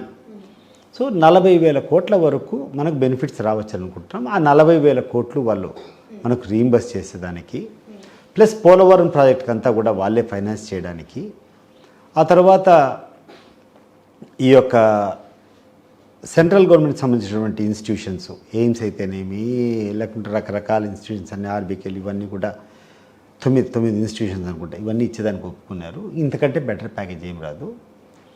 Special category status బదులు స్పెషల్ ప్యాకేజ్ కూడా మనకు ముద్దే, మనకేం ఇబ్బంది జరగలేదని చెప్పి అనేక సందర్భాల్లో మాకు చంద్రబాబు నాయుడు గారు చెప్పిందే, నేను చెప్పింది కాదు. మొత్తం తెలుగుదేశం పార్టీ ఎమ్మెల్యేలు, లేకుండా ఉంటే ఇన్ఛార్జీలు, లేకుండా ఉంటే అక్కడ ఉన్నటువంటి రకరకాల పోస్టులు ఉన్న వాళ్ళు మేమందరం విన్నాం చంద్రబాబు నాయుడు గారు చెప్పింది. మరి 4.5 సంవత్సరం తర్వాత కూర్చొని నీకు జగన్మోహన్ రెడ్డి గారి సర్వేలో పాజిటివ్ వచ్చిందనో, లేకుంటే ఇంకోటి చూసుకొని అది దీనివల్ల అనుకోవడము బయటకు వచ్చినాం. Yes, even that we accept. నువ్వు బయటకు వచ్చిన తర్వాత ఎన్నికలు అయిపోతానే నీ యొక్క ఎంపీలంతా ఎందుకు పోయి చేరుతారు? నువ్వు ఎందుకు అంత దిగజారు? నువ్వు దిగజారితే ప్రజలందరూ ఏమైనా ఎర్రోలు అనుకున్నావా? That is where Chandrababu Naidu ఈరోజు ఆయన ఇమేజ్ పాతాళానికి పోయింది. నీకు ఎంత అవకాశవాదివో ఈరోజు ప్రజలు గమనిస్తాండ్రు. ప్రజలకు నువ్వు చెప్పుకోవాలా, నువ్వు ఎందుకు బీజేపీతో విభేదించినావు, మళ్ళీ బీజేపీ దగ్గరికి పోయి నువ్వు కూర్చొని ఎందుకు పడినావు, ఈరోజు స్పెషల్గా కొత్తగా బీజేపీని మళ్ళీ అలయన్స్ అయ్యేదానికి ఏంది కారణం? ఇన్ఫాక్ట్ నిన్న మేనిఫెస్టోలో మోదీ గారి ఫోటో లేదు, అక్కడ పురంధేశ్వరి గారి ఫోటో లేదు, ఆ కూటమికి సంబంధించి ఏ రిప్లిక్ అందులో కనిపించట్లేదు. It's all about the TDP and Janasena align manifesto. దాన్ని ఎలా చూడాలంటారు? బీజేపీ పార్టీ ససేమిరా వీళ్ళకి దగ్గరకు వచ్చేదానికి ఇష్టం లేదు. కానీ ఇంతకుముందు తెలుగుదేశం పార్టీలో ఉన్నటువంటి కొంతమంది కూర్చొని లాబింగ్ చేసి చంద్రబాబు నాయుడు గారి రిక్వెస్ట్ మీద చంద్రబాబు నాయుడు కాళ్ళబేరానికి పోయి, అండ్ ఈరోజు కాదు గడిచిన 5-6 నెలల కిందటి నుంచి కూడా గమనించినట్లయితే తెలుగుదేశం పార్టీ పొత్తు పెట్టుకుంటే Telugu Desam party and Janasena is a better alliance then Telugu Desam, Janasena and BJP. BJP పార్టీతో ఈ రాష్ట్రంలో పొత్తు పెట్టుకుంటే అది లయబిలిటీనే కానీ అది ఒక పాజిటివ్ ఓటు రాదు. సో దాని మీద పెట్టుకోకూడదని చెప్పి అనేక మంది సలహాలు ఇవ్వడము, ఇక్కడ తెలుగుదేశం పార్టీ క్యాడర్లకు అందరికీ కూడా అదే విషయం. కానీ చంద్రబాబు నాయుడు గారికి మొట్టమొదటి ఏంటంటే he wanted to save his skin first. Party కార్యక్రమాలు ఎక్కడికైనా పోయి, కార్యకర్తలు ఎక్కడికైనా పోయి, ఇంకోటి ఏమైనా పోయి, మొట్టమొదటి నేను ఉండాలా, నేను జైల్లోకి పోకూడదు, నేను బాగుండాలంటే వీళ్ళతో బాగుండాలా అని అవుట్ రైట్ కూర్చొని సరెండర్ అయినాడు. అన్ని మాటలు మాట్లాడినప్పుడు స్పష్టంగా బీజేపీ యొక్క వైఖరి మొట్టమొదటి రోజునే వీళ్ళు ఈ పొత్తు పెట్టుకున్న తర్వాత మొట్టమొదటి మీటింగ్ చిలకలూరుపేటలోనే ఎక్కడ పెట్టేట్టున్నారు ప్రజాగరు. ఆ మీటింగే ఒక అద్దం. It is the reflection of the mood of BJP. ఒక్క మాటన్న చంద్రబాబు నాయుడు గారి గురించి పాజిటివ్గా మాట్లాడడం కానీ, లేకుంటే ఆయన పొగడం కానీ ఎక్కడైనా జరిగిందా ఆ మీటింగ్లో? లేదు. జగన్ గారిని ఎక్కడైనా విమర్శించారా మోడీ గారు? లేదు. బట్ నువ్వు చంద్రబాబు నాయుడు గారి స్పీచ్ తీసుకో, ఆయన మాట్లాడినటువంటి టైం అంతా కూడా రాష్ట్రానికి ఏం చేయాలో ఇంకోటి చేసేది అనేది పక్కన పెట్టి నరేంద్ర మోడీ గారిని ప్రసన్నం చేసుకునేదే అజెండాగా కూర్చొని పంపు కొట్టి పెట్టాడు. ఎంత కొట్టినా కూడా లాస్ట్కి ఏం జరిగింది? ఆయన ఒక పదం కూడా ఈయన తీసుకోలేదు. ఈరోజు నాకు తెలిసినటువంటి విషయం ఏంటంటే ఈయన అనవసరమైనటువంటి ప్రామిస్లన్నీ చేస్తున్నాడు. రేపు ఆ యొక్క బ్యాడ్ ఇమేజ్ మనకు బీజేపీ కూడా రాకూడదు అని క్లియర్గా మీ మేనిఫెస్టోలో ఇది ఆచరణ సాధ్యం కాదు. ఎక్కడి నుంచి వస్తుంది? ఇప్పుడు వాళ్ళు కూడా చదువుకున్న వాళ్ళే కదా, వాళ్ళకు కూడా ఫైనాన్షియల్గా అందరికి తెలుసు కదా. బట్ ఎలా చూడాలంటారు? లాంగర్ వేలో ఒకసారి సతీష్ గారి ఆన్సర్ మీ నుంచి ఎక్స్పెక్ట్ చేస్తున్నాను. మేనిఫెస్టోలో దూరంగా ఉన్నారు, వీళ్ళ ఉమ్మడి మీటింగ్స్లలో అంటి ముట్టనట్టు ఉంటున్నారు. ఎక్కడ పురంధేశ్వరి గారు తప్ప ఇన్వాల్వ్ అయ్యి గ్రౌండ్లోకి చొచ్చుకెళ్తున్న పరిస్థితి బీజేపీ హైకమాండ్ నుంచి ఎక్కడ సపోర్ట్ సిస్టమ్ కనిపించట్లేదు. మొన్న జగన్ గారి పైన రాళ్ళదాడి జరిగితే ఫస్ట్ ట్వీట్ మోదీ గారు వేశారు, అనివార్యంగా చంద్రబాబు నాయుడు గారు తర్వాత వేయాల్సి వచ్చింది. అఫ్కోర్స్ నిన్న మేనిఫెస్టోకి సంబంధించి ఎక్కడా కూడా వీళ్ళ ఇన్వాల్వ్మెంట్ కావచ్చు, లేదంటే ఈ బీజేపీ ఉంది, మేము భరోసా ఇస్తున్నాం కేంద్రం నుంచి అంటున్నారు. జనసేనకి సంబంధించి ఆ గుర్తును కూడా తీసేసి రెబల్ అభ్యర్థులకి కేటాయించేశారు. ఇన్ని తికమకల మధ్య రాష్ట్ర ప్రజలు ఎటువైపు ఆలోచించాలంటారు? ఎవరికి ఓటు వేయాలంటారు? మీ అభిప్రాయం ఏంటి? ఎంతమంది గుంపులుగా వచ్చినా, ఎన్ని పార్టీలు కలిసినా, జగన్మోహన్ రెడ్డి గారు ప్రజలకు చేసినటువంటి ఈ సంక్షేమ కార్యక్రమాలు ప్రజల గుండెల్లో గూడు కట్టుకొని పోయినాడు. వీళ్ళు 116 చెప్పని ఇంకా ప్రపంచాన్ని అంతా తెచ్చి వాళ్ళ ఇంట్లో పెడతామని చెప్పని, లేకుంటే ప్రతి ఒక్క ఇంటికి కొన్ని 100 కోట్లు ఇస్తామని చెప్పినా కూడా నమ్మేటువంటి పరిస్థితిలో లేరు. జగన్మోహన్ రెడ్డిని నిజంగా ఒక దేవుని మాదిరి, ఒక భగవంతుని మాదిరి ప్రజల గుండెల్లో నాటుకొని పోయినారు. ఇవన్నీ అక్కర్లేదు. ఈ అలయన్స్ కాదు ఇంకో 116 వచ్చినా కూడా జగన్మోహన్ రెడ్డి గారికి ఓటు వేయాలనేటువంటి పాజిటివ్ యాటిట్యూడ్ ఇప్పుడు నేను ఒక గంట కిందట కూడా ప్రచారం పోయి వచ్చిన అన్నటువంటి పేదవాళ్ళు చెప్తున్నారు. మా దేవుడయ్యా, మా దేవుడు, మా జగనన్న. ఏందన్నా మా జగనన్నకి ఎవరికేస్తాం? సో ఇది ఉన్నంతకాలం ఈ అలయన్స్లు కాదు, లేకుండా ఉంటే ఈ సింబల్ కాదు, లేకుండా ఈ పార్టీలు కాదు, ఇవన్నీ పక్కన పెట్టండి. ఒక positive vote towards Jaganmohan Reddy గారి వల్ల బెనిఫిట్స్ పొందిన వాళ్ళంతా కూడా జగన్మోహన్ రెడ్డి గారి పట్ల ఉన్నారు. డెఫినెట్గా ఆయన గెలుస్తాడు. Number 1. And number 2, Chandrababu Naidu గారు కానీ, లేకుంటే ఇతర పార్టీలు కానీ, లేకుండా ఉంటే ఆంధ్రజ్యోతి, ఈనాడు, ఈ పేపర్లో అంతా డెవలప్మెంట్ అనేది లేదు, లేకుంటే ఇంకోటి లేదు, రాష్ట్రం సర్వనాశనం అయిపోయింది, రాష్ట్రం కొల్లగొట్టే, ఇవన్నీ మాట్లాడుతున్నారు కదా. What is the index for development? కొలబద్ద అయ్యేది నా దృష్టిలో సామాన్య ప్రజల యొక్క happiness is the index of development. ఎక్కడైతే సంతోషంగా పేద వర్గాల వారు ఉన్నారో, డిప్రైవ్డ్ సెక్షన్స్ ఉన్నారో, వాళ్ళు సంతోషంగా ఉన్నారంటే అంతకంటే డెవలప్మెంట్ ఏంది? ఈరోజు మీరు ఏ పేదవారింటికైనా పోండి, హ్యాపీగా ఉండరు. ఈరోజు కూర్చొని ఎవరి దగ్గరికి పోవాల్సిన అవసరం, వాళ్ళ అవసరాలు ఏముంది? వాళ్ళకి ఏమైనా విమానాశ్రయాలు కావాలన్నా? మా ఊర్లో తెలిసి మా ఊర్లో 30,000 మంది ఓటర్లు ఉండరు. వీళ్ళు ఓ 50 మందో, లేకుంటే 100 మందో, లేకుంటే 150 మందో విమానాలు ఎక్కింటారేమో. వాళ్ళకి విమానాశ్రయాలు అవసరమా, లేకుండా ఇంకోటి అవసరమా? లేదు, వీళ్ళకి ఎక్కడికన్నా పోయి మల్టీప్లెక్స్లు పోయి ఏడన్నా సినిమాలు చూడాలన్నా, లేకుండా ఉంటే ఏదన్నా ఈ నుంచి కూర్చొని ఏదంటే అవి వినోదాలు దాన్ని చేసుకో. వాళ్ళకు కడుపు కూడు అందాలా, వాళ్ళకు సాయంత్రం అయితేనే కొంచెం హ్యాపీగా ఉండేటువంటి పరిస్థితులు ఉండాలి. సో బేసిక్ నీడ్స్ ఏవైతే ఉన్నాయో, కూడు, గుడ్డ, నీడ, వాళ్ళకి మినిమం అవసరాలు, చదువులు, వాళ్ళకి ఏమైనా హెల్త్ ఇష్యూస్ ఉంటే హెల్త్ ఇష్యూస్, ఇంతకంటే బ్రహ్మాండంగా ఎవరన్నా చేశారమ్మా? గతంలో కూడా మేము చూసినాము. అనేక సంక్షేమ పథకాలు చేసేటప్పుడు కానీ, లేకుంటే ఇచ్చేటప్పుడు it is not a new thing. Day after day కొంచెం సంక్షేమం మీద పెద్ద వేయడము, బీదవాళ్ళకి ఇవ్వడం అనేది it is a routine thing. But ఈరోజు ఉన్నటువంటి హ్యాపీనెస్ గతంలో ఎప్పుడూ లేదు.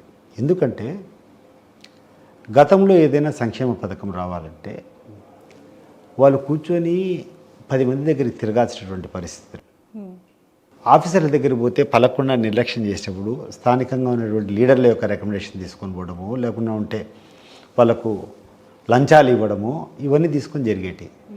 కానీ ఈరోజు గ్రామ స్వరాజ్యం, గ్రామ సెక్రటేరియట్, అందరూ అక్కడనే ఉండరు.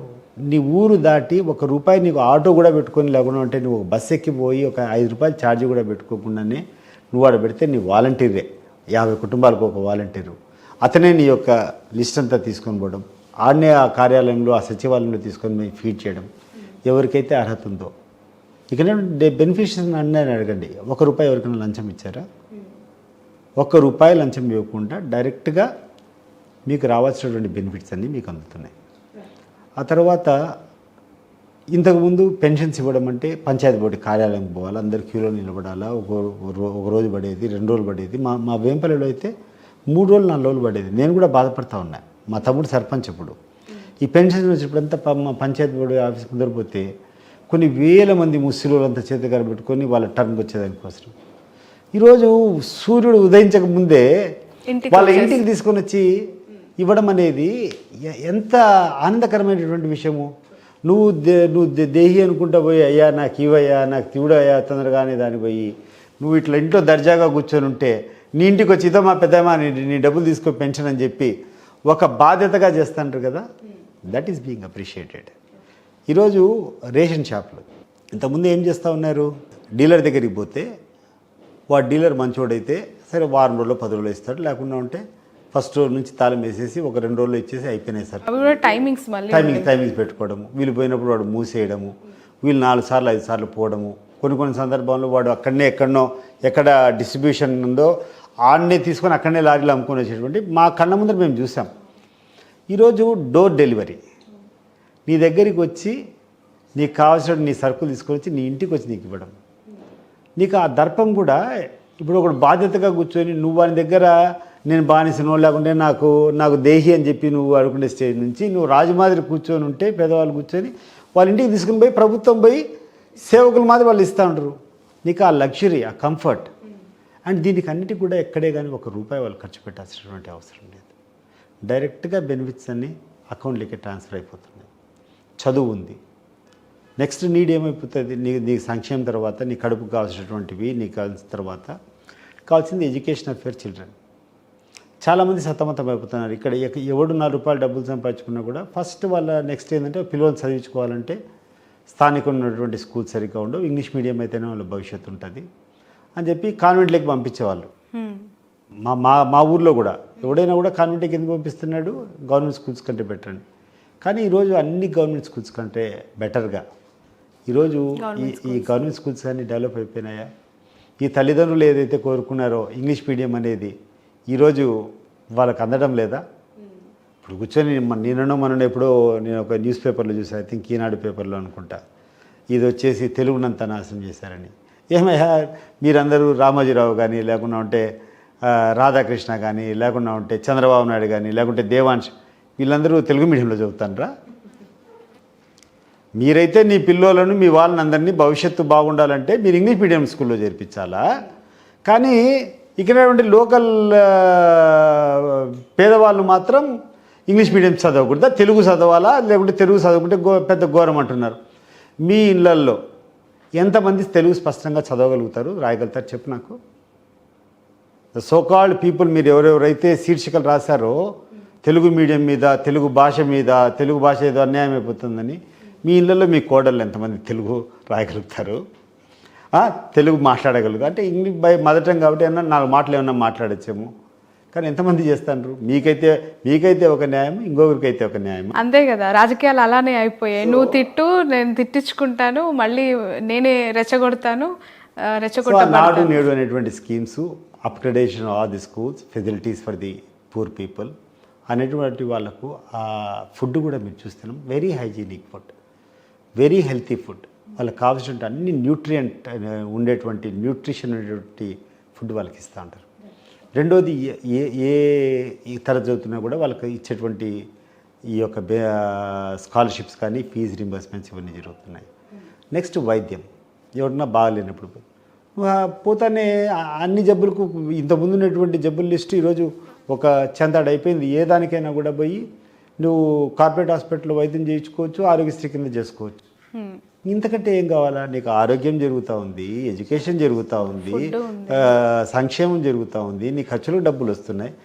The happiness of the people is the index of development. So first రోజే జగన్మోహన్ రెడ్డి ఆలోచన కరెక్ట్. మనము డెవలప్మెంట్ చేయాలంటే ముందు పేదవాళ్లకు సంతోషంగా ఉండేటట్టు చేయాలని చెప్పి ఆయన తీసుకునేటువంటి కొన్ని నిర్ణయాల వల్ల కొన్ని సెక్షన్స్ ఆఫ్ పీపుల్ హర్ట్ అయి ఉండొచ్చు, లేకుంటే వాళ్ళు ఇది డెవలప్మెంట్ కాదనుకోండొచ్చు. అటువంటి వాళ్ళు విభేదించేమో కానీ సామాన్య వ్యక్తులు, గ్రామాల్లో ఉండేటువంటి వ్యక్తులు, మధ్యతరగతి కుటుంబాలు వీళ్ళంతా కూడా అత్యంత హ్యాపీగా ఉండరు. రైట్ సార్, ఫైనల్లీ మీకు రేవంత్ రెడ్డి గారికి చాలా దగ్గరి సంబంధం, వెరీ డీప్ ఫ్రెండ్షిప్ ఉందని విన్నాం, నిజమేనా? ఎలా మీ జర్నీ ఒకసారి మాతో షేర్ చేసుకోండి.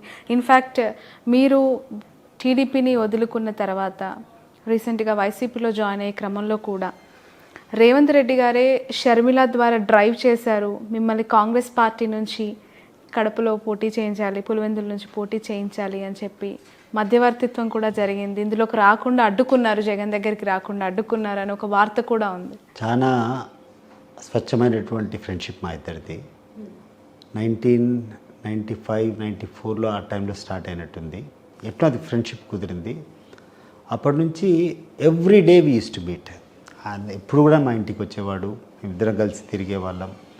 చాలా అంటే చాలా అభిమానము. ఇన్ఫ్యాక్ట్ నాకు ఎమ్మెల్సీగా వచ్చేదానికి కూడా మొట్టమొదటిసారి చంద్రబాబు నాయుడు గారు ఒక మాట ఇచ్చి కొంచెం తప్పే క్రమంలో కూడా గట్టిగా పట్టుబట్టి నాకు ఎమ్మెల్సీ ఇచ్చేదానికి కూడా ఆయన్నే మొట్టమొదటి వ్యక్తి. ఆయన ముఖ్యమంత్రి అయిన తర్వాత కూడా ఆయన ఇంటికి పోతే ఎంతోమంది విఐపీస్ ఉన్న బ్రేక్ఫాస్ట్ టేబుల్కి నన్ను పిలిచి ఆహ్వానించడము. ఇటీవల ఒక వారం కిందటం 10 రోజుల కిందటం నాకు ఏదో పని నుండి హైదరాబాద్ పోతే he was in his official briefing. ఆ బ్రీఫింగ్లో ఉన్న కూడా అనంత రమ్మని చెప్పి ఆ బ్రీఫింగ్లో కూడా కూర్చోబెట్టుకున్నాడు. ఫర్ విచ్ నిజంగా నేను ఆశ్చర్యపోయినా. అంటే ఇంత ఫ్రెండ్షిప్కి వాల్యూ ఇస్తారా అనేటువంటి వ్యక్తి. బట్ ఎప్పుడు కూడా నా పొలిటికల్ యాక్టివిటీస్లో ఏమన్నా నువ్వు ఆ పార్టీ లేకపోయినావు ఆలోచించకూడదా అన్నాడు.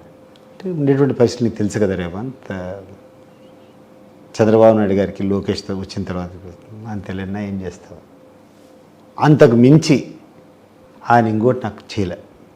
So our friendship is beyond all our political activities. మీ మీద పొలిటికల్గా మేము కలిసి ఉన్నాం కాదు, దానికంటే ముందే ఉంది. He respects me, I respect him and I really adore him for his tremendous achievement. ఒక సామాన్య వ్యక్తి ఒక ముఖ్యమంత్రి కాగలుగుతాడంటే దాన్ని ఆదర్శంగా తీసుకోవాలి చంద్రబాబు నాయుడు. ఒక ఫైటర్. కేసులు పడినాయి, కేసులు పడితే ఇడిచి ముందరికి పోయినాడు. రా ఇంకేం చేస్తావు చేయనాడు. ఈరోజు నువ్వు నీ దగ్గర మేమందరం శిష్యులం, మమ్మల్ని పక్కన పెట్టుకొని ఇప్పుడు నీ Revanth also party worker, party MLA, party MLC.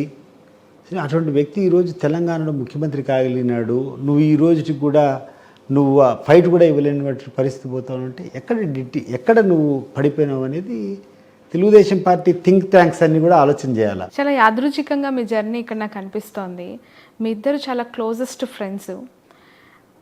మీకు సానుభూతి పరులైన మీ పార్టీకి ప్రస్తుతానికి ఫ్రెండ్షిప్గా ఉన్న కేసీఆర్ గారు అక్కడ రేవంత్ గారికి బద్ధ విరోధి. రాజకీయంగా వాళ్ళంతా విరోధులు పార్టీల పరంగా.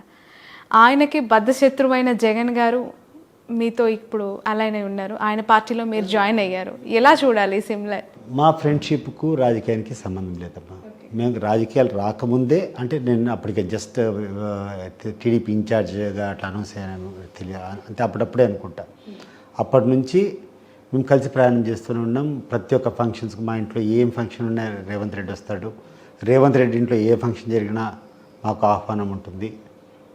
అంతే తప్పితే చాలా సంవత్సరాల వరకు ప్రతిరోజు కలిసేవాళ్ళం. తర్వాత ఆయన పొలిటికల్గా బిజీ అయిపోయిన తర్వాత గ్యాప్, అంటే కొంచెం కలవడం ఫ్రీక్వెన్సీ తగ్గిందేమో కానీ, బట్ ఇటీవల ఆయన ముఖ్యమంత్రి అయిన తర్వాత కూడా ఆయన రిసీవ్ చేసినటువంటి విధానం నిజంగా I was taken a back.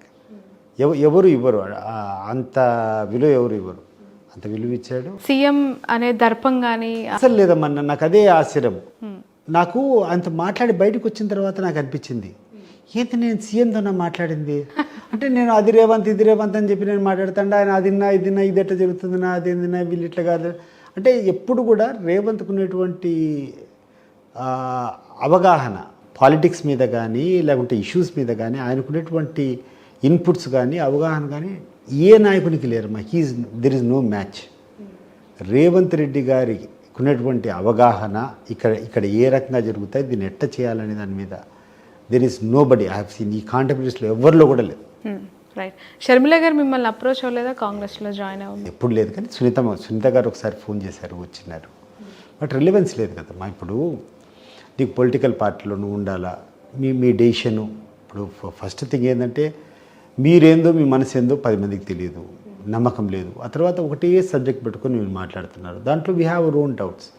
నిజంగానే అతను చేసేటువంటి స్వభావం ఉంటే మైట్ బి ముందే ఉన్న అప్రోచ్ ఉంటే ఉండొచ్చు. కానీ బట్ నాకు I really have a very strong admiration towards Avinash Reddy.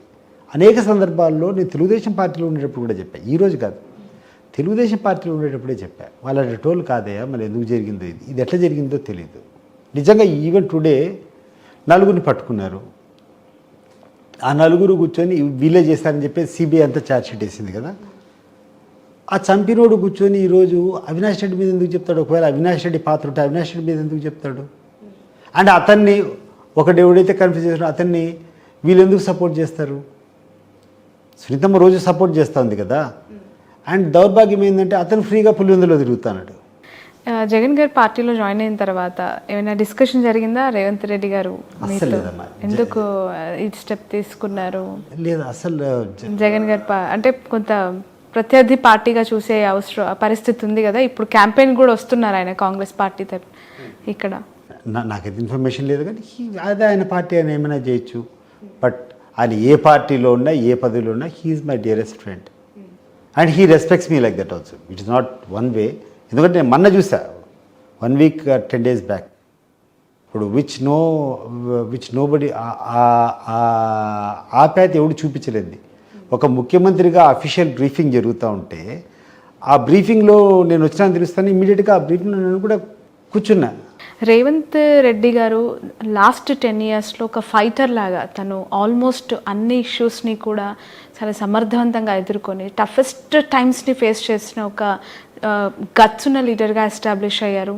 అంత పెద్ద కాంగ్రెస్ పార్టీలో ఆల్ ఆఫ్ ఎ సడన్ అంతమంది సీనియర్లను కాదనుకొని ఒక అద్భుతమైన అవకాశం he established and he standard as CM of the Telangana. అలాగే అదే పార్టీ అంటే టీడీపీ నుంచి ప్రస్థానం స్టార్ట్ చేసిన వాళ్ళు కేసీఆర్ గారు కూడా ముఖ్యమంత్రిగా అదే పార్టీ నుంచి వచ్చినవి.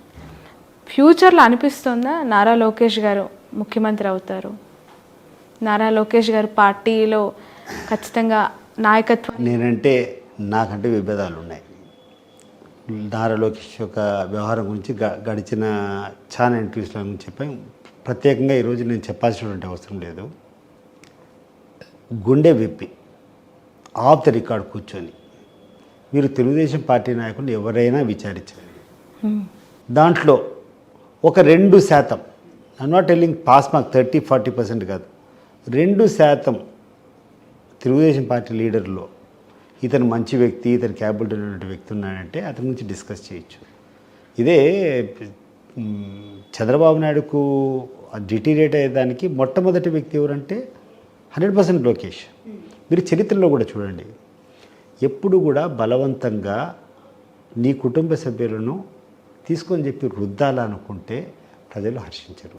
Okay, time and again it has been repeated. History also will tell you the same thing.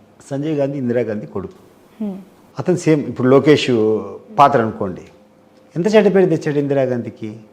Indira Gandhi అంటే ఈ దేశంగా ఒక వృత్తులు ఇచ్చినటువంటి మాస్ లీడర్.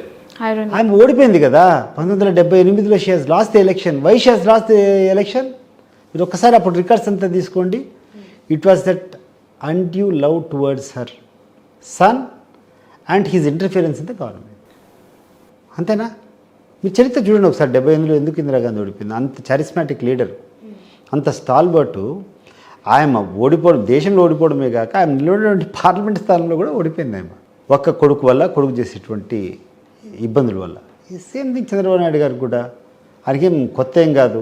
ఇంటర్నల్ పార్టీలో లోకేష్ గారు, చంద్రబాబు నాయుడు గారు ఒక వర్గంగా, బాలకృష్ణ గారిది మరో వర్గంగా ఏమైనా ఉంటుందా మీరు దగ్గర నుంచి చూసిన వ్యక్తిగా?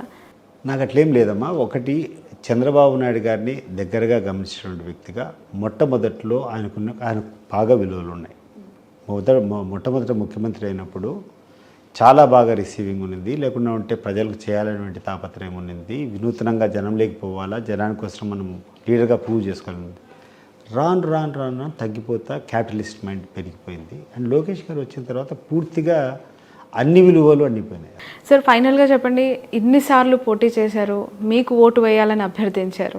కట్ చేస్తే ఇప్పుడు మళ్ళొకసారి మీ చేరిన పార్టీలో మీ నాయకుడికి ఓటు వేయాలని ప్రజల వద్దకు వెళ్తున్నారు.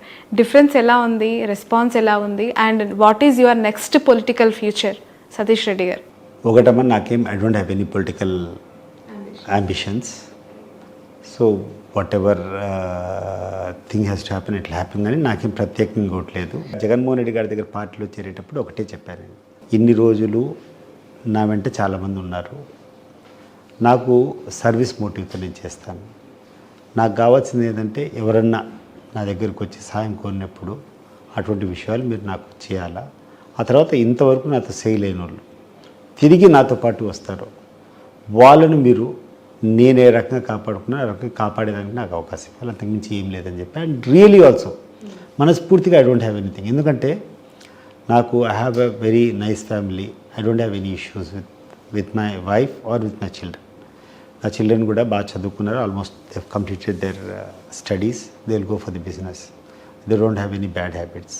I have a good understanding wife. And God has blessed me with enough money. ఇప్పుడు నేను ఎక్కడ కూడా ఏ రోజు కూడా ఒక రూపాయి సంపాదించుకోవాలని చెప్పేసి అక్రమంగా సంపాదించాలని ఆలోచన చేయకుండా భగవంతుడు ఎందుకో నాకు ఆ విషయంలో ఇప్పుడు మా దగ్గర రైతులు ఉంటారు, ప్రతి ఒక్కరికి కూడా కొంచెం ల్యాండ్స్ ఉంటాయి. అందరికీ ల్యాండ్స్తో పాటు మాకు మంచి కుటుంబం కాబట్టి నాకు కొన్ని వందల ఎకరాల భూములు వచ్చినాయి. ఆ భూములు అందరికీ 10 లక్షలు అయితే నాకు కోట్లలో అయిపోయినాయి. అంటే ఒక టౌన్స్కు సమీపంగా ఉండడం వలన దీంట్లో మా వేంపల్లికి సరౌండింగ్ ఉండడమేమో మామూలుగా నా మాదిరి ఒక 100 ఎకరాలు ఉన్నటువంటి రైతుకు 100 × 10 లక్షలు వేసుకుంటే ఒక 10 కోట్ల ఆస్తిపరుడు అయితే నాకు 100 ఎకరాలే యాజ్ బికమ్ 100 × 6 కోట్లు. ఈ ఎటువంటి అవసరం లేకుండా భగవంతుడే మాకు కావాల్సినన్ని ఇచ్చాడు. నాకు ఇంట్లో ఇబ్బందులు లేవు, నాకు పెద్ద అంబిషన్స్ లేవు. నా కొడుకులకు బాగానే చక్కగానే చదువుకున్నారు, వాళ్ళ పని ఏదో వాళ్ళు చేసుకుంటారు. నాకు కావాల్సినంత ఉంది. అండ్ పదవి కూడా నేను చూసా, నేను ఎమ్మెల్సీగా చేశా, తర్వాత డిప్యూటీ చైర్మన్గా కూడా చూసా, క్యాబినెట్ ర్యాంక్ చూసా. వేరేదేం లేదు. ఒకవేళ అవకాశం వచ్చి అదైనా రెస్పాన్సిబిలిటీ పెడితే ఏమైనా కూడా చేస్తానికి ready. But I like him as a leader. నేను ఒక గంటన్నర సేపు ఆయనతో మాట్లాడాను పార్టీలో చేరేటం. ఆయనకున్నటువంటి కన్సర్న్ కానీ, తర్వాత ఇటీవల ఆయన బస్ యాత్ర చేసేటప్పుడు 2-3 సందర్భాల్లో అంతపాటు ఆ బస్ యాత్రలో కూడా పోవడం జరిగింది. సో ఆ కన్సర్న్ ఫ్రమ్ ఎక్కడైనా పేదవాడు చూపిస్తే, ఒక అవిటివాడు చూస్తే, ఒక ముస్లిం చూపిస్తే అది ఆ కడుపులోంచి తన్నుకొస్తుంది. ఇప్పుడు it is not artificial. So నీకు స్పష్టంగా అనిపిస్తుంది. So we are with a good leader, we are with a man who has some concern against all the things అనేటువంటిది ఒక ధైర్యము.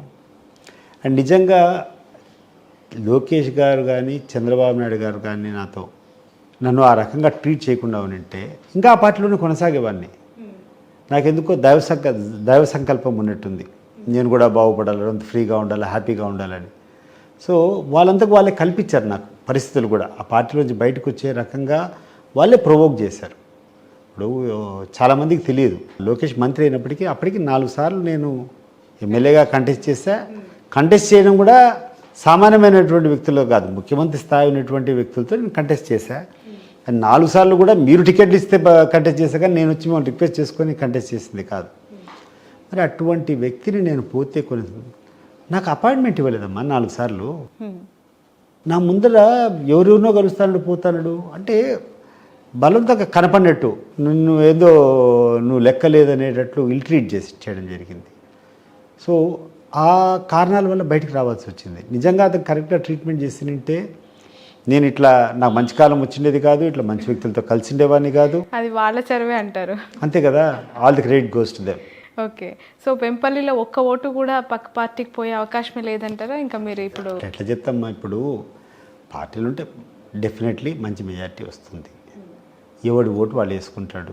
కొంతమంది అభిప్రాయ భేదం రావచ్చు, కొంతమందికి వాళ్ళ యొక్క మైండ్ సెట్లో నేను చూసిన యాంగిల్ జగన్మోహన్ రెడ్డి గారి పాజిటివ్స్ చూసాను, వాళ్ళు ఇంకొక కోణంలో చూసిండొచ్చు. కొంతమంది విభేదాలు ఉండొచ్చు, లేకుంటే వాళ్ళ యొక్క ముఖ్యమంత్రి దగ్గర నుంచి వాళ్ళ ఆస్పిరేషన్స్ వేరే ఉండొచ్చు, వాళ్ళు డిఫర్ చేయొచ్చు. బట్ జనరల్గా నేను తిరిగేదాన్ని బట్టి చూస్తే మంచి మెజారిటీ వెంపల్లో కాదు, పులివెందుల కాన్స్టిట్యున్సీలో అన్ని చోట్ల తిరిగాను నేను, అన్ని చోట్ల అదే కనపడతా ఉంది.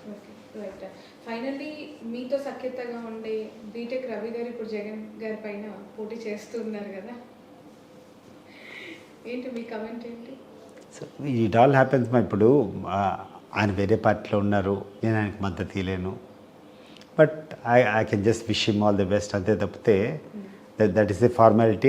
అంటే ఎదురుగా 4 సార్లు పోటీ చేసిన వ్యక్తి కళ్ళ ముందు కనిపిస్తున్నారు, ఇంకా ఏం హోప్ ఉంది? బీటెక్ రవి గారు అలాంటి కాంట్రవర్షియల్ స్టేట్మెంట్స్ ఇస్తారు, భారతి గారి పైన ఆరోపణలు చేస్తున్నారు. ఒకటి మా బీటెక్ రవి గారి గురించి, నాకు 5 ఎలక్షన్స్లో నా కోసం అన్ని కష్టాలకు నిలబడేటువంటి వ్యక్తి. నేను వేరేగా నెగిటివ్గా మాట్లాడేవాడిని కరెక్ట్ కాదు, అవసరం కూడా లేదనుకుంటా. Right, okay. ఇప్పుడు ఆ అవసరం కూడా ఆయన గురించి చేయాల్సినటువంటి అవసరం లేదు.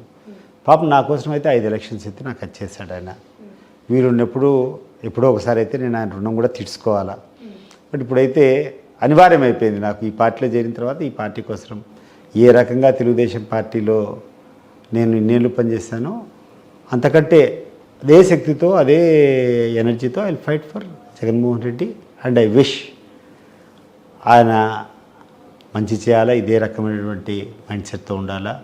నేను చూశాను, ఎందుకంటే నేను చెప్పడం కాదు, I seen the real concern in his eyes.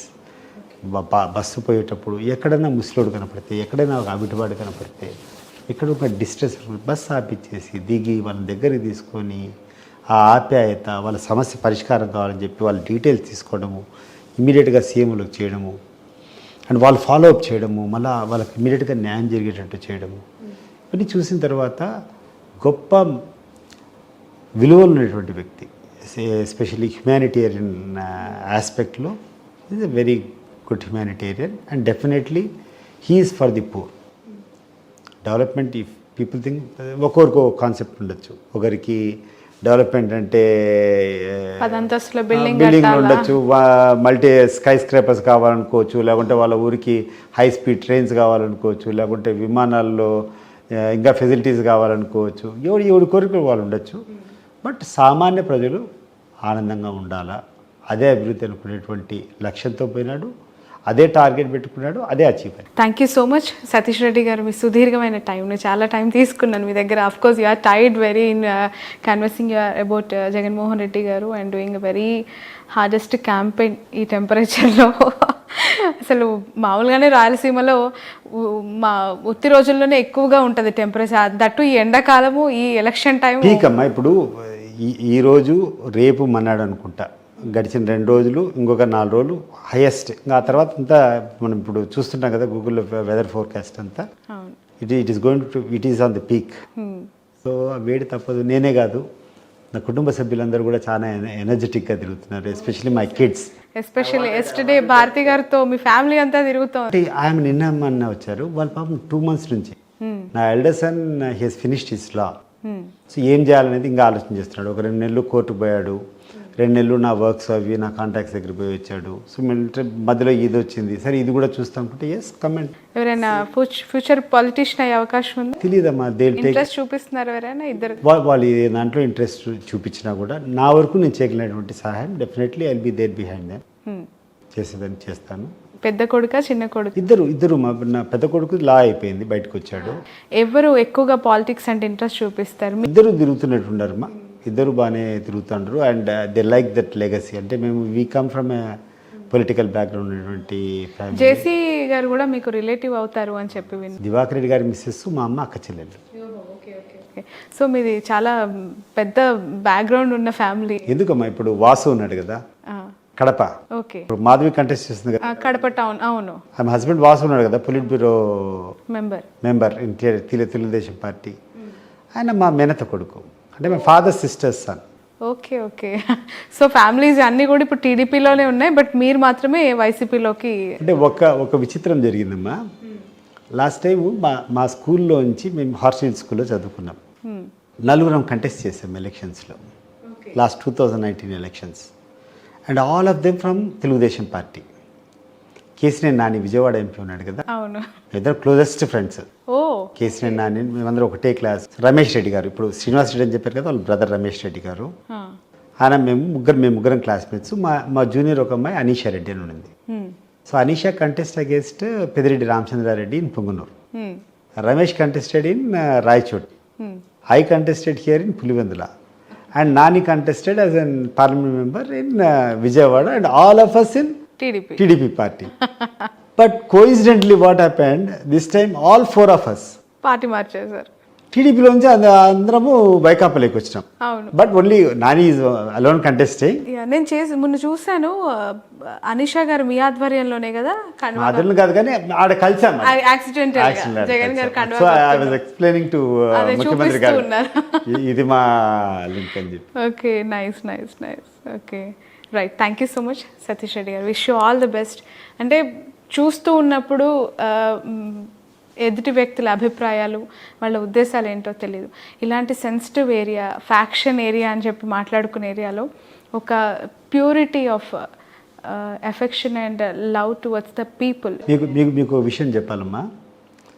నేను గ్రామాల్లో పోయినప్పుడంతా అక్కడక్కడ చాలామంది అన్న మేము ఎప్పటి నుంచో అనుకుంటున్నామన్నా ఇది పార్టీలోకి వస్తే బాగుంటుంది, ఇప్పుడు బాగుందన్నా మాకు అని చెప్పే వాళ్ళు చాలామంది ఉన్నారు. Okay, nice. So now you are very happy. Okay, thank you sir. Wish you all the best, wish you all success. ఖచ్చితంగా మీరు ఇంత సాక్రిఫైస్ చేశారు.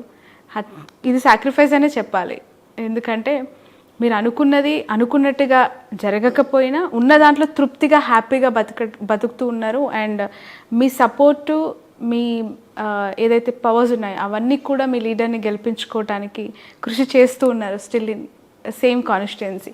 That is the greatest part I can say. Thank you so much.